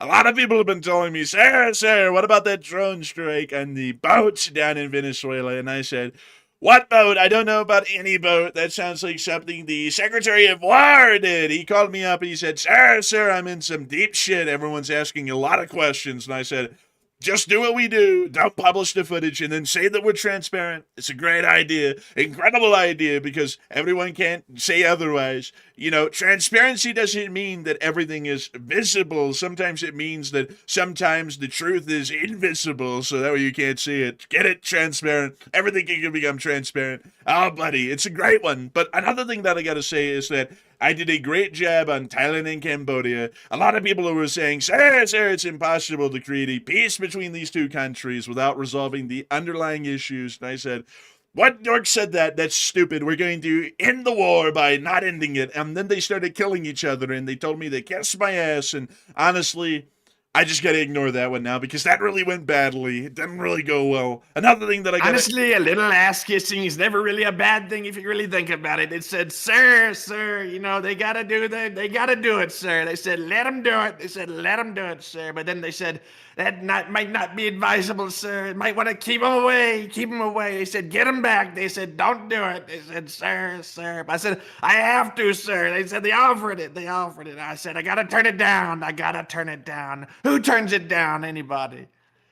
And another thing that we've always got to talk about is that the economy's never been doing better. They're saying that the beef prices are going down. They're going down the drain. They're actually rising really badly. But we're not going to talk about that. We're going to completely ignore that. And maybe even import Argentine beef to undercut our own farmers. That's a real good move. And also another thing that I'd like to add is that we value life. Life is sacred. Unless if you're Venezuelan, then you can get bombed into oblivion and everyone's going to cheer you on. And it's going to be a great thing. It's going to be wonderful. We always talk about how we want the killing to stop. There's too many people dying in Ukraine and Russia. And if we just give over a lot of Ukrainians to Russia, sure, they'll be genocided, but at least we can say that lives were saved now. But in the meantime, with Venezuela, we have to bomb these people. They walk around and breathe, and that's an issue. They might be fishermen, they might be drug dealers, we don't really know. But one thing I'm going to tell you is that they're going to be, whether they're drug dealers or fishermen, they're all going to be catching what? Bombs, lots of bombs, loads of bombs. We're going to fill the Eastern Caribbean with them. Captain Crack Sparrow is going to be really shocked by that. He's going to call me up and he's going to go, sir, no, peace, war. And I'm going to go, no, we're bombing you. It's over now. Get in your private jet and fly to Belarus or whatever. That's all satire, by the way. That's all satire right there. That's an imitation. But also, by the way, I saw just now that apparently the U.S. State Department just announced that it'll be designating Clan del Golfo, which is apparently the Gaitanos Self-Defense Forces of Colombia, one of the most largest and most prominent of the paramilitary and drug trafficking organizations in Colombia. They've been officially designated as of this moment as a foreign terrorist organization. So it looks like they're starting to expand their ambitions beyond Venezuela. This area that Maduro likes to call Gran Colombia, or I think that's the word he's using for it. He's calling it Gran Colombia. It's like an old, really ancient alliance between the countries at the most northern part of South America that included Colombia, Venezuela, and I think maybe Ecuador. I can't remember for certain. It included some of those countries, and it sounds like the United States is starting to expand its sites to the entirety of Gran Colombia that Maduro keeps talking about. You know, they sat there and they called it Grand Colombia. Honestly, I think that it ought to be called Grand Colombia. We ought to make Grand Colombia grand again. We're going to go down there and we're going to do all kinds of fun stuff. It's going to be great, but I'm going to swear to everyone that strikes are coming soon, and then we won't do them for like 6 months, because that's soon. No one said what soon was. It's like legal expediency. What does that mean? It just means whenever, really. It just makes it sound like it's quick, but it might not be. We'll find out. But beyond that, I do have to say that it's been one hell of a night so far. One hell of a night. We still have a long way to go. A really long way to go. And we're going to be making sure to get on through all those questions. A lot of questions. Great questions. Incredible questions. So what do we got, Matthew? All right, so moving on from that and moving into our next super chat. Also, by the way, a huge shout out to Pollution, Best Drone once again for that massive support. We also have a $50 support, also extremely generous, from Mark Ead, another longtime channel legend and a very big supporter of the channel. And thank you very much, Mark, for that $50 support right there, and also helping to keep the channel going in a very big way. And Mark said, thank you, gentlemen, LSA and New Zealand. And a big shout out to the LSA contingent of New Zealand. I gotta say, a huge thanks to you for the support, Mark Eden, and helping this channel to keep on running all the way down from New Zealand. Really something else right there. And I gotta say, a big thanks to you massively for always enjoying this channel and supporting it, because folks like you help us to make this thing possible on a day-to-day basis, and we're greatly appreciative of that. And so a huge thanks to you so much once again. I hope that does address that quite well. And with that, we're about to be moving on to the next one. But you know something, folks, I just realized, here on this map of Australia, this shows lakes. I've never seen a lake in this area of Australia. I don't think these... It's a lake. I mean, it doesn't look like a lake to me. It looks like a salt flat. It looks like a salt flat. Yeah, I don't know why they're showing that as a lake, because it's like, if that's a lake, then the Bonneville Salt Flats is a lake, and I'm pretty sure that they don't show that as a lake. So look at that, folks. They show lakes here in South Australia, which don't exist. They're dry lake beds.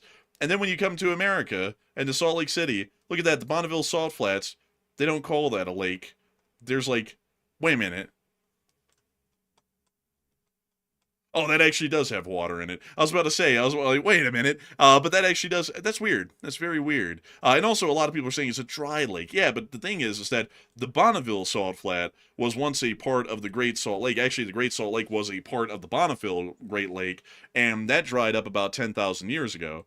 I guess a lot like the lakes in Australia. So it's like, why in the world are they calling those lakes and showing them as lakes?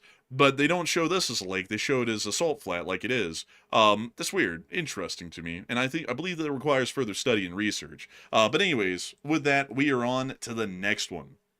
And our next one goes to Robert Krogan, who puts in a 10. And thank you very much, Robert, as well, for that support. He said, "Good evening, Forcers and LSA, and here's a little for holiday." Hey, and thank you so much for the support, and thank you for the holiday support. We're always greatly appreciative, and it's wonderful to know that folks want to help us to be able to get through a very Merry Christmas now. But still, a big thanks to you once again. I hope that does address that well, and we're on to the next one. And we also have a $10 support from the Wolfman. And the Wolfman said, "How much gas do you think Russia has left in the tank? Even with China holding up the Russians, there's a massive strain on logistics, infrastructure, for example, fuel and electrical, and the economy as a whole." I would say that they can probably only go on for another year or a year and a half before they completely economically implode. They're already going through gas shortages that roll through pretty commonly these days, and on top of that, the economy has very little steam left in it. So I'd say about a year and a half, and then they're probably going to be done. So I hope that does address that well. And with that, we're on to the next one. Also, by the way, to even further expand upon that, the news just broke literally 10 minutes ago that the Russian oil price has dropped literally to its lowest price even since the war began back in 2022. It's at its lowest price right now. It's literally at $40 USD per barrel. It has not been that low, I want to repeat that, since the beginning of the war, and it looks like it's taking a sharp dive even lower than that. The Russian budget, by the way, was calculated at a price of around 70 USD a barrel, so they're currently taking a huge deficit on the oil sales, and that's even if they can sell it, by the way, because they got to try to find a way to sneak it out through the shadow fleet to even sell it at that reduced price of 40 USD a barrel. So, I mean, talking about a crisis, I mean, that's a crisis there. Even if they can try to find a way to get the oil out while Ukraine's slamming the ships left and right, that's a situation. That really is the situation, honestly. Not sounding too good for them. I'd say that they're probably running out of money real quick. But still, thank you for Matthew sharing that with us. And with that, we're on to the next one. And this one here goes to Mark Eade, who puts in a 50 New Zealand, yet again, the second support of the night, by the way. And thank you very much, Mark, for the second massive support, and we do appreciate that. He said, bugger me. It's 2 for Tuesday, fellas. LSA from New Zealand. And thank you so much for the support once again, Marky, all the way from New Zealand. And I didn't know that it was a 2 for Tuesday either. That's news to me. But I do thank you massively for the support, because you're helping us to be able to keep this channel on air, so that way there can be other 2 for Tuesdays. So humongous thanks to you so much once again. I hope that does address that well. And with that, we're on to the next one. And we also have a 12 from Econ Professor, and he puts in a $12 support. He said, Enforcer and Matt, thumbs up, thumbs up. Hey, and thumbs up indeed. Huge thanks to you for the support, and thank you for putting so many thumbs up. We greatly appreciate that. And with that, we're on to the next one. And we also have a super chat from none other than Pianfar, who puts in a 10 as well. And thank you very much, Pianfar, for that support. He said, thanks for all you guys do. Hey, and thank you for enjoying what we do. And thank you for helping us to keep it on air so that we can keep doing what we do for years now. For years. You know, it's crazy, folks. It really is something. When you think about it, 78 million people have watched this channel over this year. 78 million. That's actually a record for our channel. The year before that, it was actually somewhat similar, but quite lower. It was actually 69.9 million people. So we've had an increase this year in viewership of almost 8 million people over the course of the year. That's a lot of people. And I got to say that we are greatly appreciative to know that so many people have continued to consider this channel to be their primary source of news. Y'all have helped us to get through the years through y'all's support, helping us to keep our lights on and pay our bills so we can focus on doing this as a full-time job, to the point that we've reached many a milestone here with all of y'all. And I've got to thank you massively for still enjoying this channel and supporting so that we can reach many more milestones together. And so with that, we're on to the next one. And you know, the crazy part is 78 million views and years of coverage and basically outlasting the odds for YouTube channels by leaps and bounds without taking a dime of Saudi money, which seems to be a thing on a lot of YouTubers are doing these days, is taking a lot of Saudi money, which is a little bit crazy coming from an American perspective. Wait. Here's another one. I'm here at the West Wall. It's like it's that or that. It's one or the other. I don't know what it is with that, folks, but it's always interesting how a lot of YouTube channels end up getting funding from elsewhere outside of the States. I'm really more so fine with just getting crowd support from people from wherever they may be, whether they're from Israel or New Zealand or Australia or Canada or America. But I don't really like the idea of pretty much taking money in lump sums from some foreign government or a foreign institution. Because in my opinion, that practically makes you a foreign agent. And I don't really like the idea of that, really. And I also like the idea of crowdfunding, folks, because it allows us to really do what we want. We have no larger handler that we're largely beholden to, like some foreign government somewhere, that we have to make sure to, check their boxes or hit their golden rules, or else the funding could stop, because y'all are the actual people who fund this channel to make it possible. So I got to say, a huge thanks to you so much for the support and help this channel keep. I'll just never understand. Like, I get it. Like, I'm obviously I'm not naive. Like, if someone flashes like a lot of money in front of someone's face, even the most staunchly opposed people, like for example, like accepting foreign money, some people even start caving. Like, even the people that are staunchly against it. But the one thing I do not understand though is the people out there that so quickly get an offer, for example, from a foreign government that's like for example, someone who's in the public's view, like they're on television, they're in Hollywood, they're on YouTube. It used to be they just went to people in Hollywood and they tried to buy influence that way. Now they've realized, and this is not just exclusive to one country, they've realized, oh, well, we can get a hell of a lot more influence through basically grassroots podcasters. We can get a lot of influence that way. But what I don't understand about the people that are doing that, it's like, are you anti-American or something? It's like, you do realize that you're not just getting money from a foreign government just because they feel generous and they like you. There's obviously an ulterior motive behind it. They want you to advance their interests, which are not American. They're foreign interests. So it's like, should Americans really be freely accepting money like that? Or should they probably pass on it and have some integrity and say, I can make a decent living by keeping myself loyal to the United States, which is where I'm a citizen of, by the way, and where I grew up. And simply have a fair living, and I don't have to go take a huge money from a foreign government and keep my integrity intact. That seems not to be the main thing to do these days. I saw Mishal Al-Faisal say, I'm Saudi, and I didn't donate, but am I not welcome? No, everyone's welcome here on the channel, but do not expect me to take money from your government and then start changing our position or point of view because of that. Like, if you want to support the channel and you're from Saudi Arabia or from anywhere for that matter, we're fine with that. Everyone's welcome to the Leave Spring Army, and the Leave Spring Army is a global force, but it supports American and Western interests, and also we're never going to be compromising on taking support from any foreign government. Like, if any foreign government ever walked up to us and said, we'll give you a couple of million right now, I would tell them no, because sure, we would make tons of money, but at that point, we've pretty much ended up selling out ourselves as Americans and have ended up becoming a voice of some other country that isn't even the United States. I was born in the country, raised in the country, and I'm an American citizen. So I'm not one to take foreign funds from foreign governments to generally start pushing or peddling their point of views inside the United States and then pretend like they're American-born ideas. That's just not me. And I don't think that's Matthew either. We would never agree to something like that. No. It's definitely not me for what, definitely not. Also, by the way, I see people saying that's because these guys are, American government funded. We're not funded by the American government either. Just make that perfectly clear. We are not funded by any government. We don't accept government money. So that's one thing. But I will say this, though. The CIA, the government in America, they better wise up. I'm not personally advocating for the CIA to start buying people off necessarily, but they need to realize that if foreign governments are playing this game where they're buying off popular voices to advance their interests, and that's as greedy as some Americans have gotten that are public voices, then the CIA might want to realize we might want to see if we can outbid the foreign country, because we don't want to lose influence, like for example, in our own country to foreign governments and have the top voices in America shilling for a foreign nation when literally, I mean, the CIA's got money to throw around, by the way. They've got a huge budget. So if they wanted to do that, they could. I'm not really happy about that, nor do I like that idea. But at the same time, though, I'm not wild about Americans selling out and advocating for foreign governments. I'm not a fan of that either. I got an alternative. I got a better alternative. Instead of having to shell out tons of money to try and buy these people back over to our side, we just start heavily enforcing the foreign agent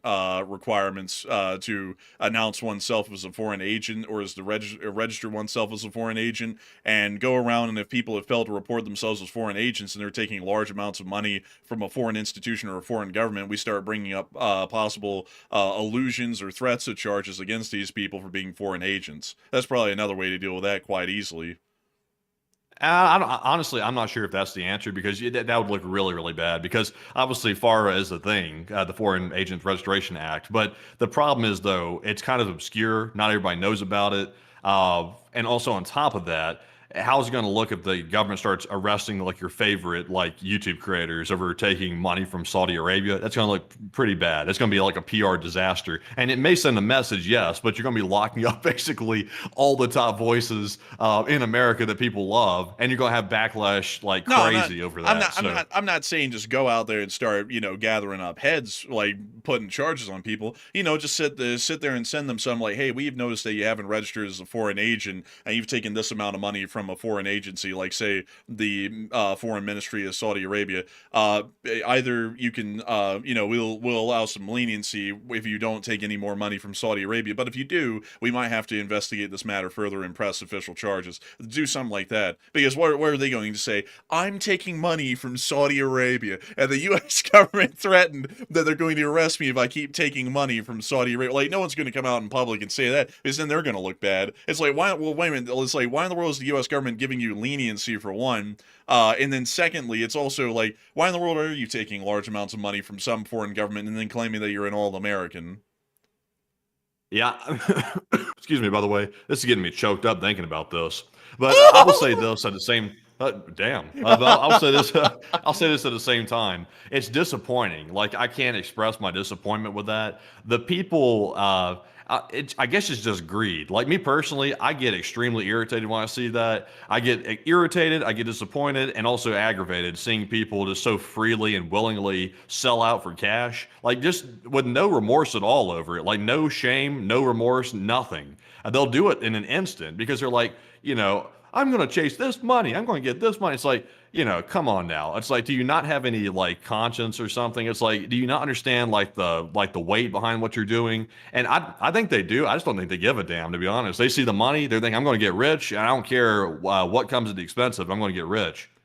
So what was that? It was an imitation of a laugh that's become infamous at this point, just in case you were wondering. But I don't like it either. It becomes incredibly disappointing to me. Because, I remember, folks, back in the day, when people would sit there and say, I'm an American, I'll make my money honestly in this country, or I won't. And now some countries somewhere else can just fling money at people and they'll just go for it. And it's such a shame, because all of these small countries out there are able to basically buy themselves favor in the United States by just throwing money around at people. They pretty much learned that you don't have to end up building yourself into a massive country to get the American level of economic success and protection. You would just buy people out in the United States and get that level of protection if you do that instead, and it's cheaper and easier to do it, because people are the weakest link in the system at this point. It's a shame, really. But anyways, well, enough of that, folks. We do have to talk to the people who supported this channel that have helped us to not have to do that, to not have to take a hump sum of Saudi money, or Arab Emirati money, or Qatari money, or any other country's money. Not that we're trying to get towards any one in particular, but, some country's money. But Matthew, what do we got? All right, so our next super chat here goes to none other than Chef Danny B once again. He throws in a second support of the night, by the way. And thank you very much, Chef Danny, for that $40 support right there. And we do appreciate that. And Danny said, Chef Danny again, and happy early holidays for y'all and all the LSA. And my mom wants to cook Christmas dinner for the family. And I don't have the heart to tell her I don't want to cook. Oh, that would be relatable. Honestly, you cook for a living. I bet that it's more so a job and a chore than it is a pleasure. I know Matthew cooks for pleasure, and he cooks quite good food, actually. Matthew, do you cook for pleasure? Is it more so a chore? I cook out of necessity, really, and also trying to budget my money properly. If I'm being honest here, it's about budgeting more than anything, really, because it's a hell of a lot cheaper to cook large quantities of cheaper, healthier meals than it is to eat out every single day at a restaurant by far, or fast food. So that's why I do it. Yeah, that's true. That's true. He kind of does it more so out of necessity, kind of much like you do, Danny B, because it's your job. But I do have to say that is very unfortunate to hear, and I hope that you don't have to break the bad news. Hopefully, there is some solution that can be made in the middle ground there. But a big thanks to you so much once again for support and helping this channel to keep on running, because it is folks like you who help to make this thing possible in the meantime and help us to keep it running. So a huge thanks to you once again, and we are on to the next one. And our next one goes to Tulsa Tater, who puts in a 10. And thank you very much, Tulsa, as well, for that $10 support. They said, sorry so late, but I'm here, and great evening, enforcers, and have a Costco chicken on me, and go to the LSA chat for a question today. Hey, and thank you so much for the support and the Costco chicken, and we will make sure to get a live chat in your honor. So, Matthew, what do we got? And the live chat question is going to go to Cookie, who said, did y'all see the new military agreement that Putin made with Modi, Matt? And I did, by the way. They've signed an agreement to have a free exchange of economic relationships and also military equipment and troops, which is bad. That's not good. That's extremely bad right there. Modi is apparently not thinking in his senses, I guess you could say. But Enforcer, what say you? I'd have to agree. We actually covered that a while ago, and it was not a good thing when we heard it, and it appears that they ran right into the lap of bricks again. Man, foiled again. But still, I hope they just addressed that well, and a big thanks to you once again for support and helping this channel to keep on running. And with that, we're on to the next one. Also, to answer a quick question from the live chat, someone said, what's the likelihood of the U.S. president's announcement tomorrow being connected to foreign affairs?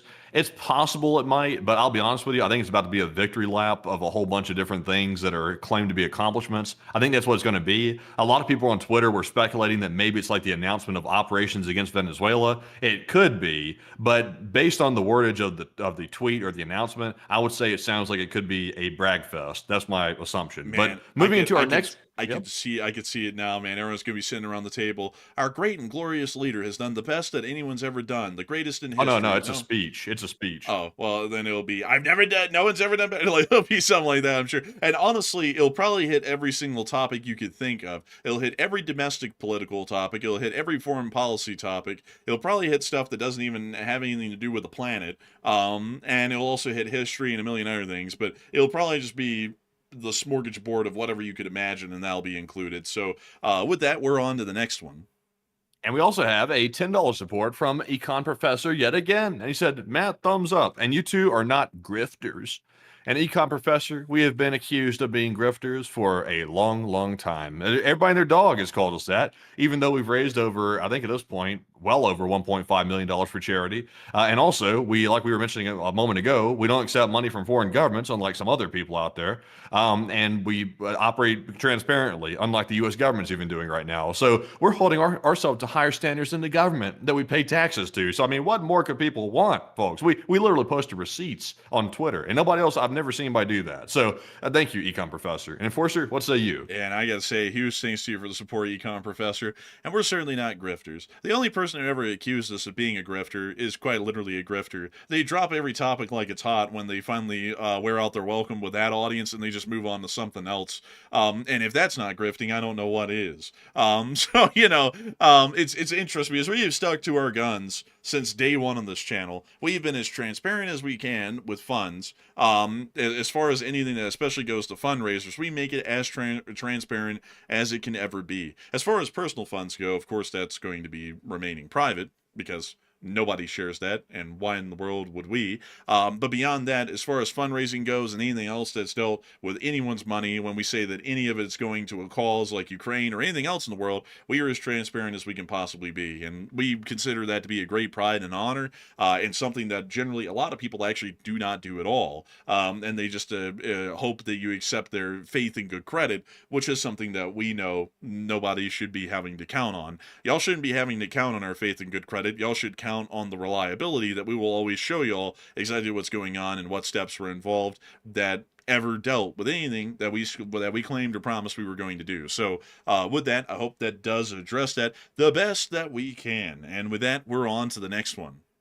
And our next one goes to Uncovered Cube, who puts into 5. And thank you very much, Uncovered Cube, for that support as well. He said, I come for the news and stay for the corny dad jokes. LOC and Merry Christmas. Hey, thank you so much for staying for the corny dad jokes. We appreciate it. And I gotta say, a Merry Christmas to you. Have a merry, very Merry Christmas. And a big thanks to you for helping this channel to keep on running. And with that, we're on to the next one. And our next one goes to X Sergio NX, who puts into 5. And they said, what's up, Enforcers? And I love y'all's news. And I love how it's always real news. And have a cup of coffee on me. And please stay strong, well, and healthy in LSA. Isn't it great that we actually cover real news? There's so many channels out there that don't cover real news. And we cover it all. We cover it all here. And I gotta say that we're always honored to know that a lot of people find our news to be of high quality and of good stock. We put a lot of work into that. And I love to know that we're actually able to report real news and we don't have to over-sensationalize it.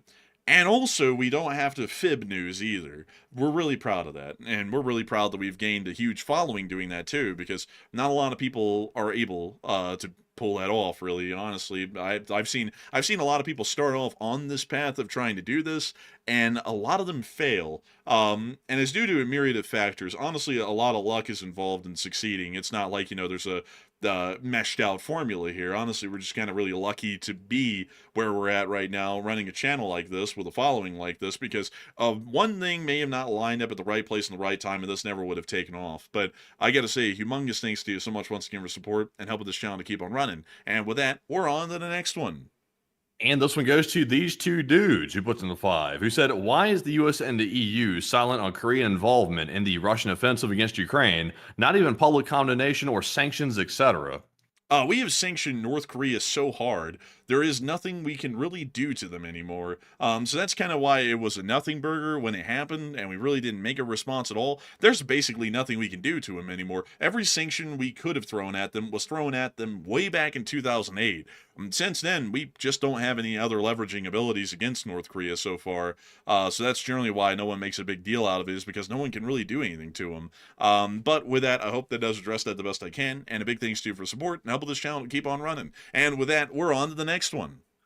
And also, we got 2 more very generous super chats. We got one here from Ross Nib, who threw in a 50 Australian. Hey! And thank you very much, Ross, for that very generous 50 Australian right there. We do appreciate that. And Ross said, hello, fellas, and really appreciate your coverage of the Islamic State attack in my hometown of Sydney and LSA. And long live the Lee Spring Army. We're fortunately had to cover that. We're honored to know that you found the coverage to be of high quality and of sound make, because it is something to say that was quite an unfortunate attack. And I've been hearing that apparently most, if not all, of the victims of the shooting that died were actually Jews that were celebrating a Hanukkah celebration at the beach, which is incredibly unfortunate. Crazily enough, one of the people who died in that shooting was actually a Holocaust survivor from the Second World War. So very unfortunate to hear. And but still, we thank you so much for your massive support and appreciating our coverage of an unfortunate event that happened in Sydney. But a huge thanks to you so much once again. I hope that does address that well. And with that, we're on to the next one. And also, isn't it despicable that these bastards choose to start doing this stuff for around the holidays, like around Christmas? It seems like all the crazies come out around Christmas. I'm not sure if it's because, it's like a time that people are supposed to be joyful or something, and they want to come out and start, causing hell and chaos on people. But it seems like, people really start going berserk. I think it might be some people start going nuts around Christmas because they are psychotic to begin with. And Christmas is a very painful time for some of them. So they decide to go ruin other people's lives on top of that. But the individuals, though, in Sydney, though, I think they had a much worse motivation than even that. They were operating from a terror standpoint, intentionally for that, based on what we've heard. So it's just despicable when you really see it. It's awful. Yeah, it really is terrible, honestly. And it's always it's such a tragedy to know that in the modern day, people always use the holidays to conduct their attacks. Usually not because it really isn't actually for the reason that a lot of people think, that is to try and ruin the holidays. It's actually because usually that's the highest amount of traffic, and usually there's a lot of weak points during holiday seasons, which is the big thing why security is heavily ramped up here in America around the 4th of July, Christmas, Thanksgiving, and other major holidays, is because a lot of people are on the move. move. And because of that, there is a lot of weak links there that a bad person could try and take advantage of and end up taking out a score of people. There's major celebrations, public gatherings, concerts, Christmas villages, parades, millions, tens of millions of people taking flights, tens of millions of people driving in their cars, taking the train, so on. And that creates a greater deal of collateral that could be caused by them targeting during those times. It's a sad thing when you think about it, that's the kind of sick motivation that they use, is that the holiday seasons will produce the most damage during their attacks, and maybe the easiest way to pull off an attack. And it's a tragedy to really think that the holiday seasons these days are filled with a great deal of apprehension by most of the public around the world, because everyone's thinking, I hope that there's not an attack that happens around where I'm at in the middle of me trying to celebrate a holiday. But with that, we are on to the next one. And our next super chat here goes to Based Soda, who puts in a $50 support as well. And thank you very much, Based Soda, for throwing in that based support right there. And we do appreciate that very, very much. And they said, I missed the armed revolt in Iran part. And am I at liberty to request a synopsis on it from y'all? You're not at liberty. I'm just kidding, Based Soda. I'll actually give you a little synopsis. So basically, this group of people in southeastern Iran, this is at least what we're believing at the moment, called the Balochistan people, who also live within Pakistan and southern Afghanistan, apparently are conducting an armed uprising again against the Iranian government. This isn't incredibly uncommon. We've heard of this before, and we've also heard of several Iranian officials involved in the police and security services getting killed in an ambush in Kerman, which is just a little bit outside of the Balochistani areas of the country. So we're believing that at the moment there's an armed rebellion going on within the southeastern part of Iran against the Iranian government by the Balochistani independence movements, and that will most likely be put down and only remain as a regional uprising for now. So that is generally the bare synopsis of what's going on right there. So a huge thanks to you so much for the incredible support, and I hope that does actually answer your question quite well of what's going on in southeastern Iran at the moment. And with that, we're on to the next one. And this one goes to Chet, who puts in a $5 support and said they can get some flex tape to fix it. Oh yeah, the submarine. Oh yeah, they could get some flex tape. I just sawed the sub in half. But anyways, a big thanks to you for the support and helping this channel to keep running. And we're on to the next one. And this one goes to Jake, who puts in a 5. And he said, have you guys covered the American Bruce capturing Russians in Ukraine, or the reports of the U.S. military being in Thailand for recon on Chinese weaponry? We have not covered either of those, and unfortunately, I'd have to declare ignorance on both of them, sadly. But a big thanks to you so much for the support and helping this channel to keep on running. And with that, we're on to the next one. And our next one goes to Octavian Temerasanu, and he puts in a 5. And thank you very much, Octavian, as well, for that support. He said, here's a tip for Chris's mom. She takes all kinds of tips. Oh my God. He must be like a waiter or something.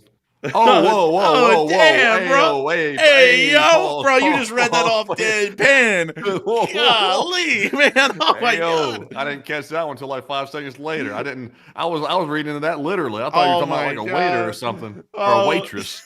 Bro, dude, my eyes went massive. My stomach dropped and everything when I heard you read that off deadpan. I was like, oh my God. Oh, damn. Octavian, that was a good one. We shouldn't have read that off on air, but that was a pretty damn good one. I'm not going to lie. But a huge thanks to you so much for the support and helping this channel to keep it running. I'm not going to lie, Octavian, I think that's at the same sort of a response, or the same sort of like a punchline, like when that one bot said, when are you two going to the front? And I said, someone just asked when we're going to the front. And I said, oh, it's when we get done with your mother's back. And then everyone went, oh, that's like, honestly, I think that's in the same category as that, but still a zinger right there, a real zinger. But a big thanks to you for the support and helping this channel to keep running. And we're on to the next one. Damn. But our next one here goes to Plazoth, who puts in a 3. And thank you very much, Plazoth, for that support as well. And Plazoth did not put in a zinger like that. But I'll tell you what, thank you very much, Plazoth, for that support. And we also got a $25 support, once again, from Based Soda. And thank you very much, Based Soda, once again. They said, hey, and yeah, that helped. And I was under suspicion that the revolt may have been catalyzed by the water supply shortage, but I had no prior knowledge of the Balochistan independence movement. So cheers for that, too. Hey, and thank you so much for the support, Based Soda. You're based. And I gotta say that we're happy to know that helped.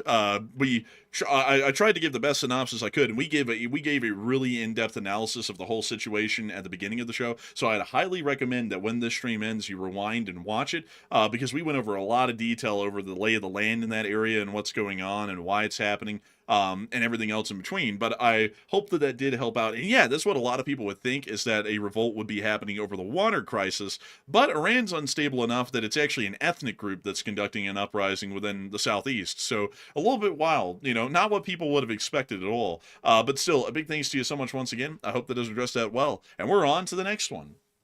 And we also have a $2 support from Par Baked Potato, who said, have you ever played Close Combat, and which is your fave? Close Combat. Let me go pull it up. Close Combat. I'm playing Close Combat every day. I'm fighting through life. Oh, I haven't played this game. I've heard of it before. I just haven't played it myself.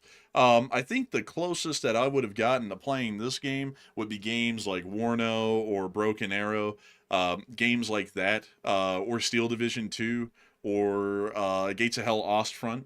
I played those sorts of games, but I unfortunately have not played any of the Close Combat games, so I'd have to declare ignorance on that, sadly. But I do thank you for the support and help this channel to keep running. And with that, we're on to the next one. And our next one here is actually going to be our Morse code decoders of the stream. And tonight we had the whole roster. First string, they say, I think, in football. But we had Paul Schultz, Kevin J, Mason Miami, Joni Dog, Norm Pritchett, Airball Garba, Her Royal Fluffiness, Kush, Kobo Tarek, Sire, and Brian Blairstown. They said the Morse says, Russia pins up the whole fleet in one spot, and then somehow a Ukrainian drone gets in? LLT, LSA. And ding, ding, ding, ding, ding, ding. Y'all get that correct. I was about to do the Kalinka song, but I was like, you know what? That's going to sound like trash. But y'all got that dead on the nail. That's the sound of money. And y'all get that Morse code message correct. I got to congratulate the Lee Spring Army Cinema Corps for getting that correct time and time again. Y'all truly show the entire world that y'all have a real handle on what Morse code messaging means and what it is supposed to say. And so a big congrats to y'all once again. Y'all win a turkey, or a big pat on the back and a congrats. And so with that, I hope that does address that quite well. And folks, despite our finest efforts, we have tried our hardest tonight, folks, to get to the end of the super chats, to get a lot of live chats. And sadly, folks, we missed the mark by about 7 minutes or so. We were hoping to have about 5 minutes to answer live chats, but we're overtime, unfortunately, now. And so with that, folks, we're going to be getting 3 live chat questions due to us being overtime, and then we're going to be rounding out the stream and getting ready for tomorrow, because I have a feeling that big news is going to be out tomorrow. And so with that, we're on to the third to last question of the night. See, we're going to get Tres, and are getting those 3 right now. The first one here goes to Nick, and he said, do y'all think that water is Iran's biggest problem?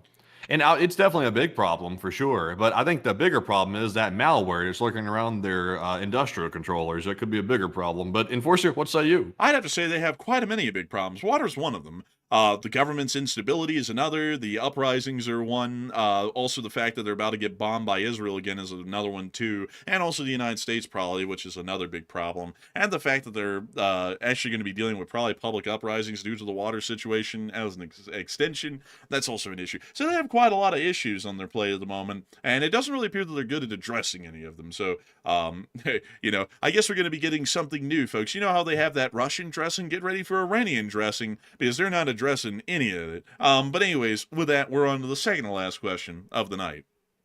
And this one is going to go to none other than, let's see here. I'm taking a look through here. We got to pick 2 really good ones. We got a lot of good ones left, but let's see here. So this one's going to go to Little by Little, who said, do y'all think that the West is stoking the fire inside of Iran?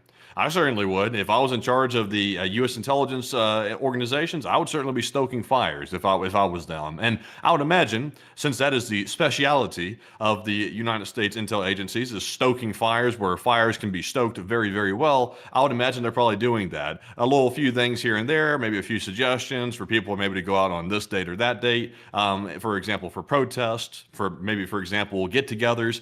I would say that's probably something they're doing. But Enforcer, what say you? I have to agree. That's definitely something we're doing. We're always working against the Iranians, at least in intelligence. And so with that, I hope that does address that well. And with that, we are on to the final question of the night. And so, who is the lucky last person to ask the lucky last question of the night?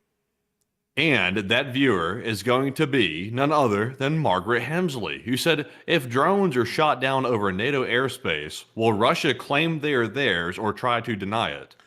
They'll probably try and, well, there's actually two ways that they could go with that. They could deny it, although the proof would be undeniable at that point, or they could state that the West is taking a hostile and aggressive action against the Russian Federation and then start preparing for a war. I really couldn't tell you which way they would go, but I'd be honest with you, their first response would be to deny it, and then once it became undeniable, then they'd say that the West took a provocative action against one of their drones unlawfully, and then they'd be trying to make a response. That's how I think it would generally go. And so with that, I hope that does address that the best we can, and we have reached the end of tonight's stream. I have to say that we were entirely honored and greatly appreciative to know that so many of y'all have continued to watch the Enforcer channel and have truly called it your home. We are greatly appreciative of that, and we hope that you all have enjoyed our stream tonight. If you have, please make sure to like, comment, and subscribe.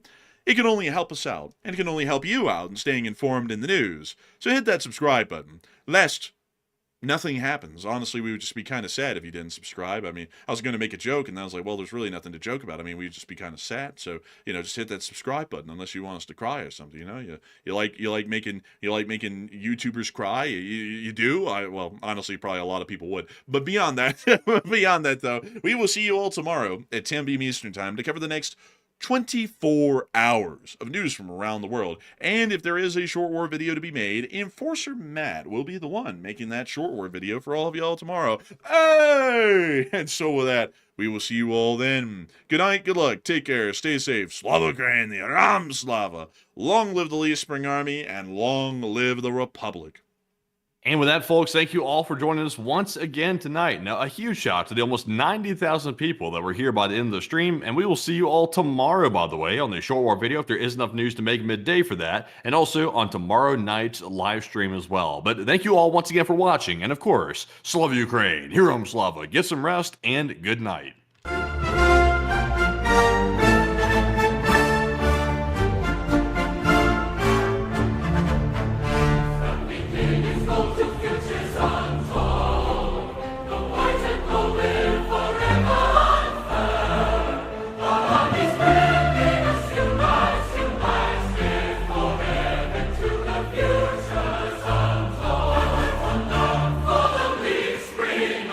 Shall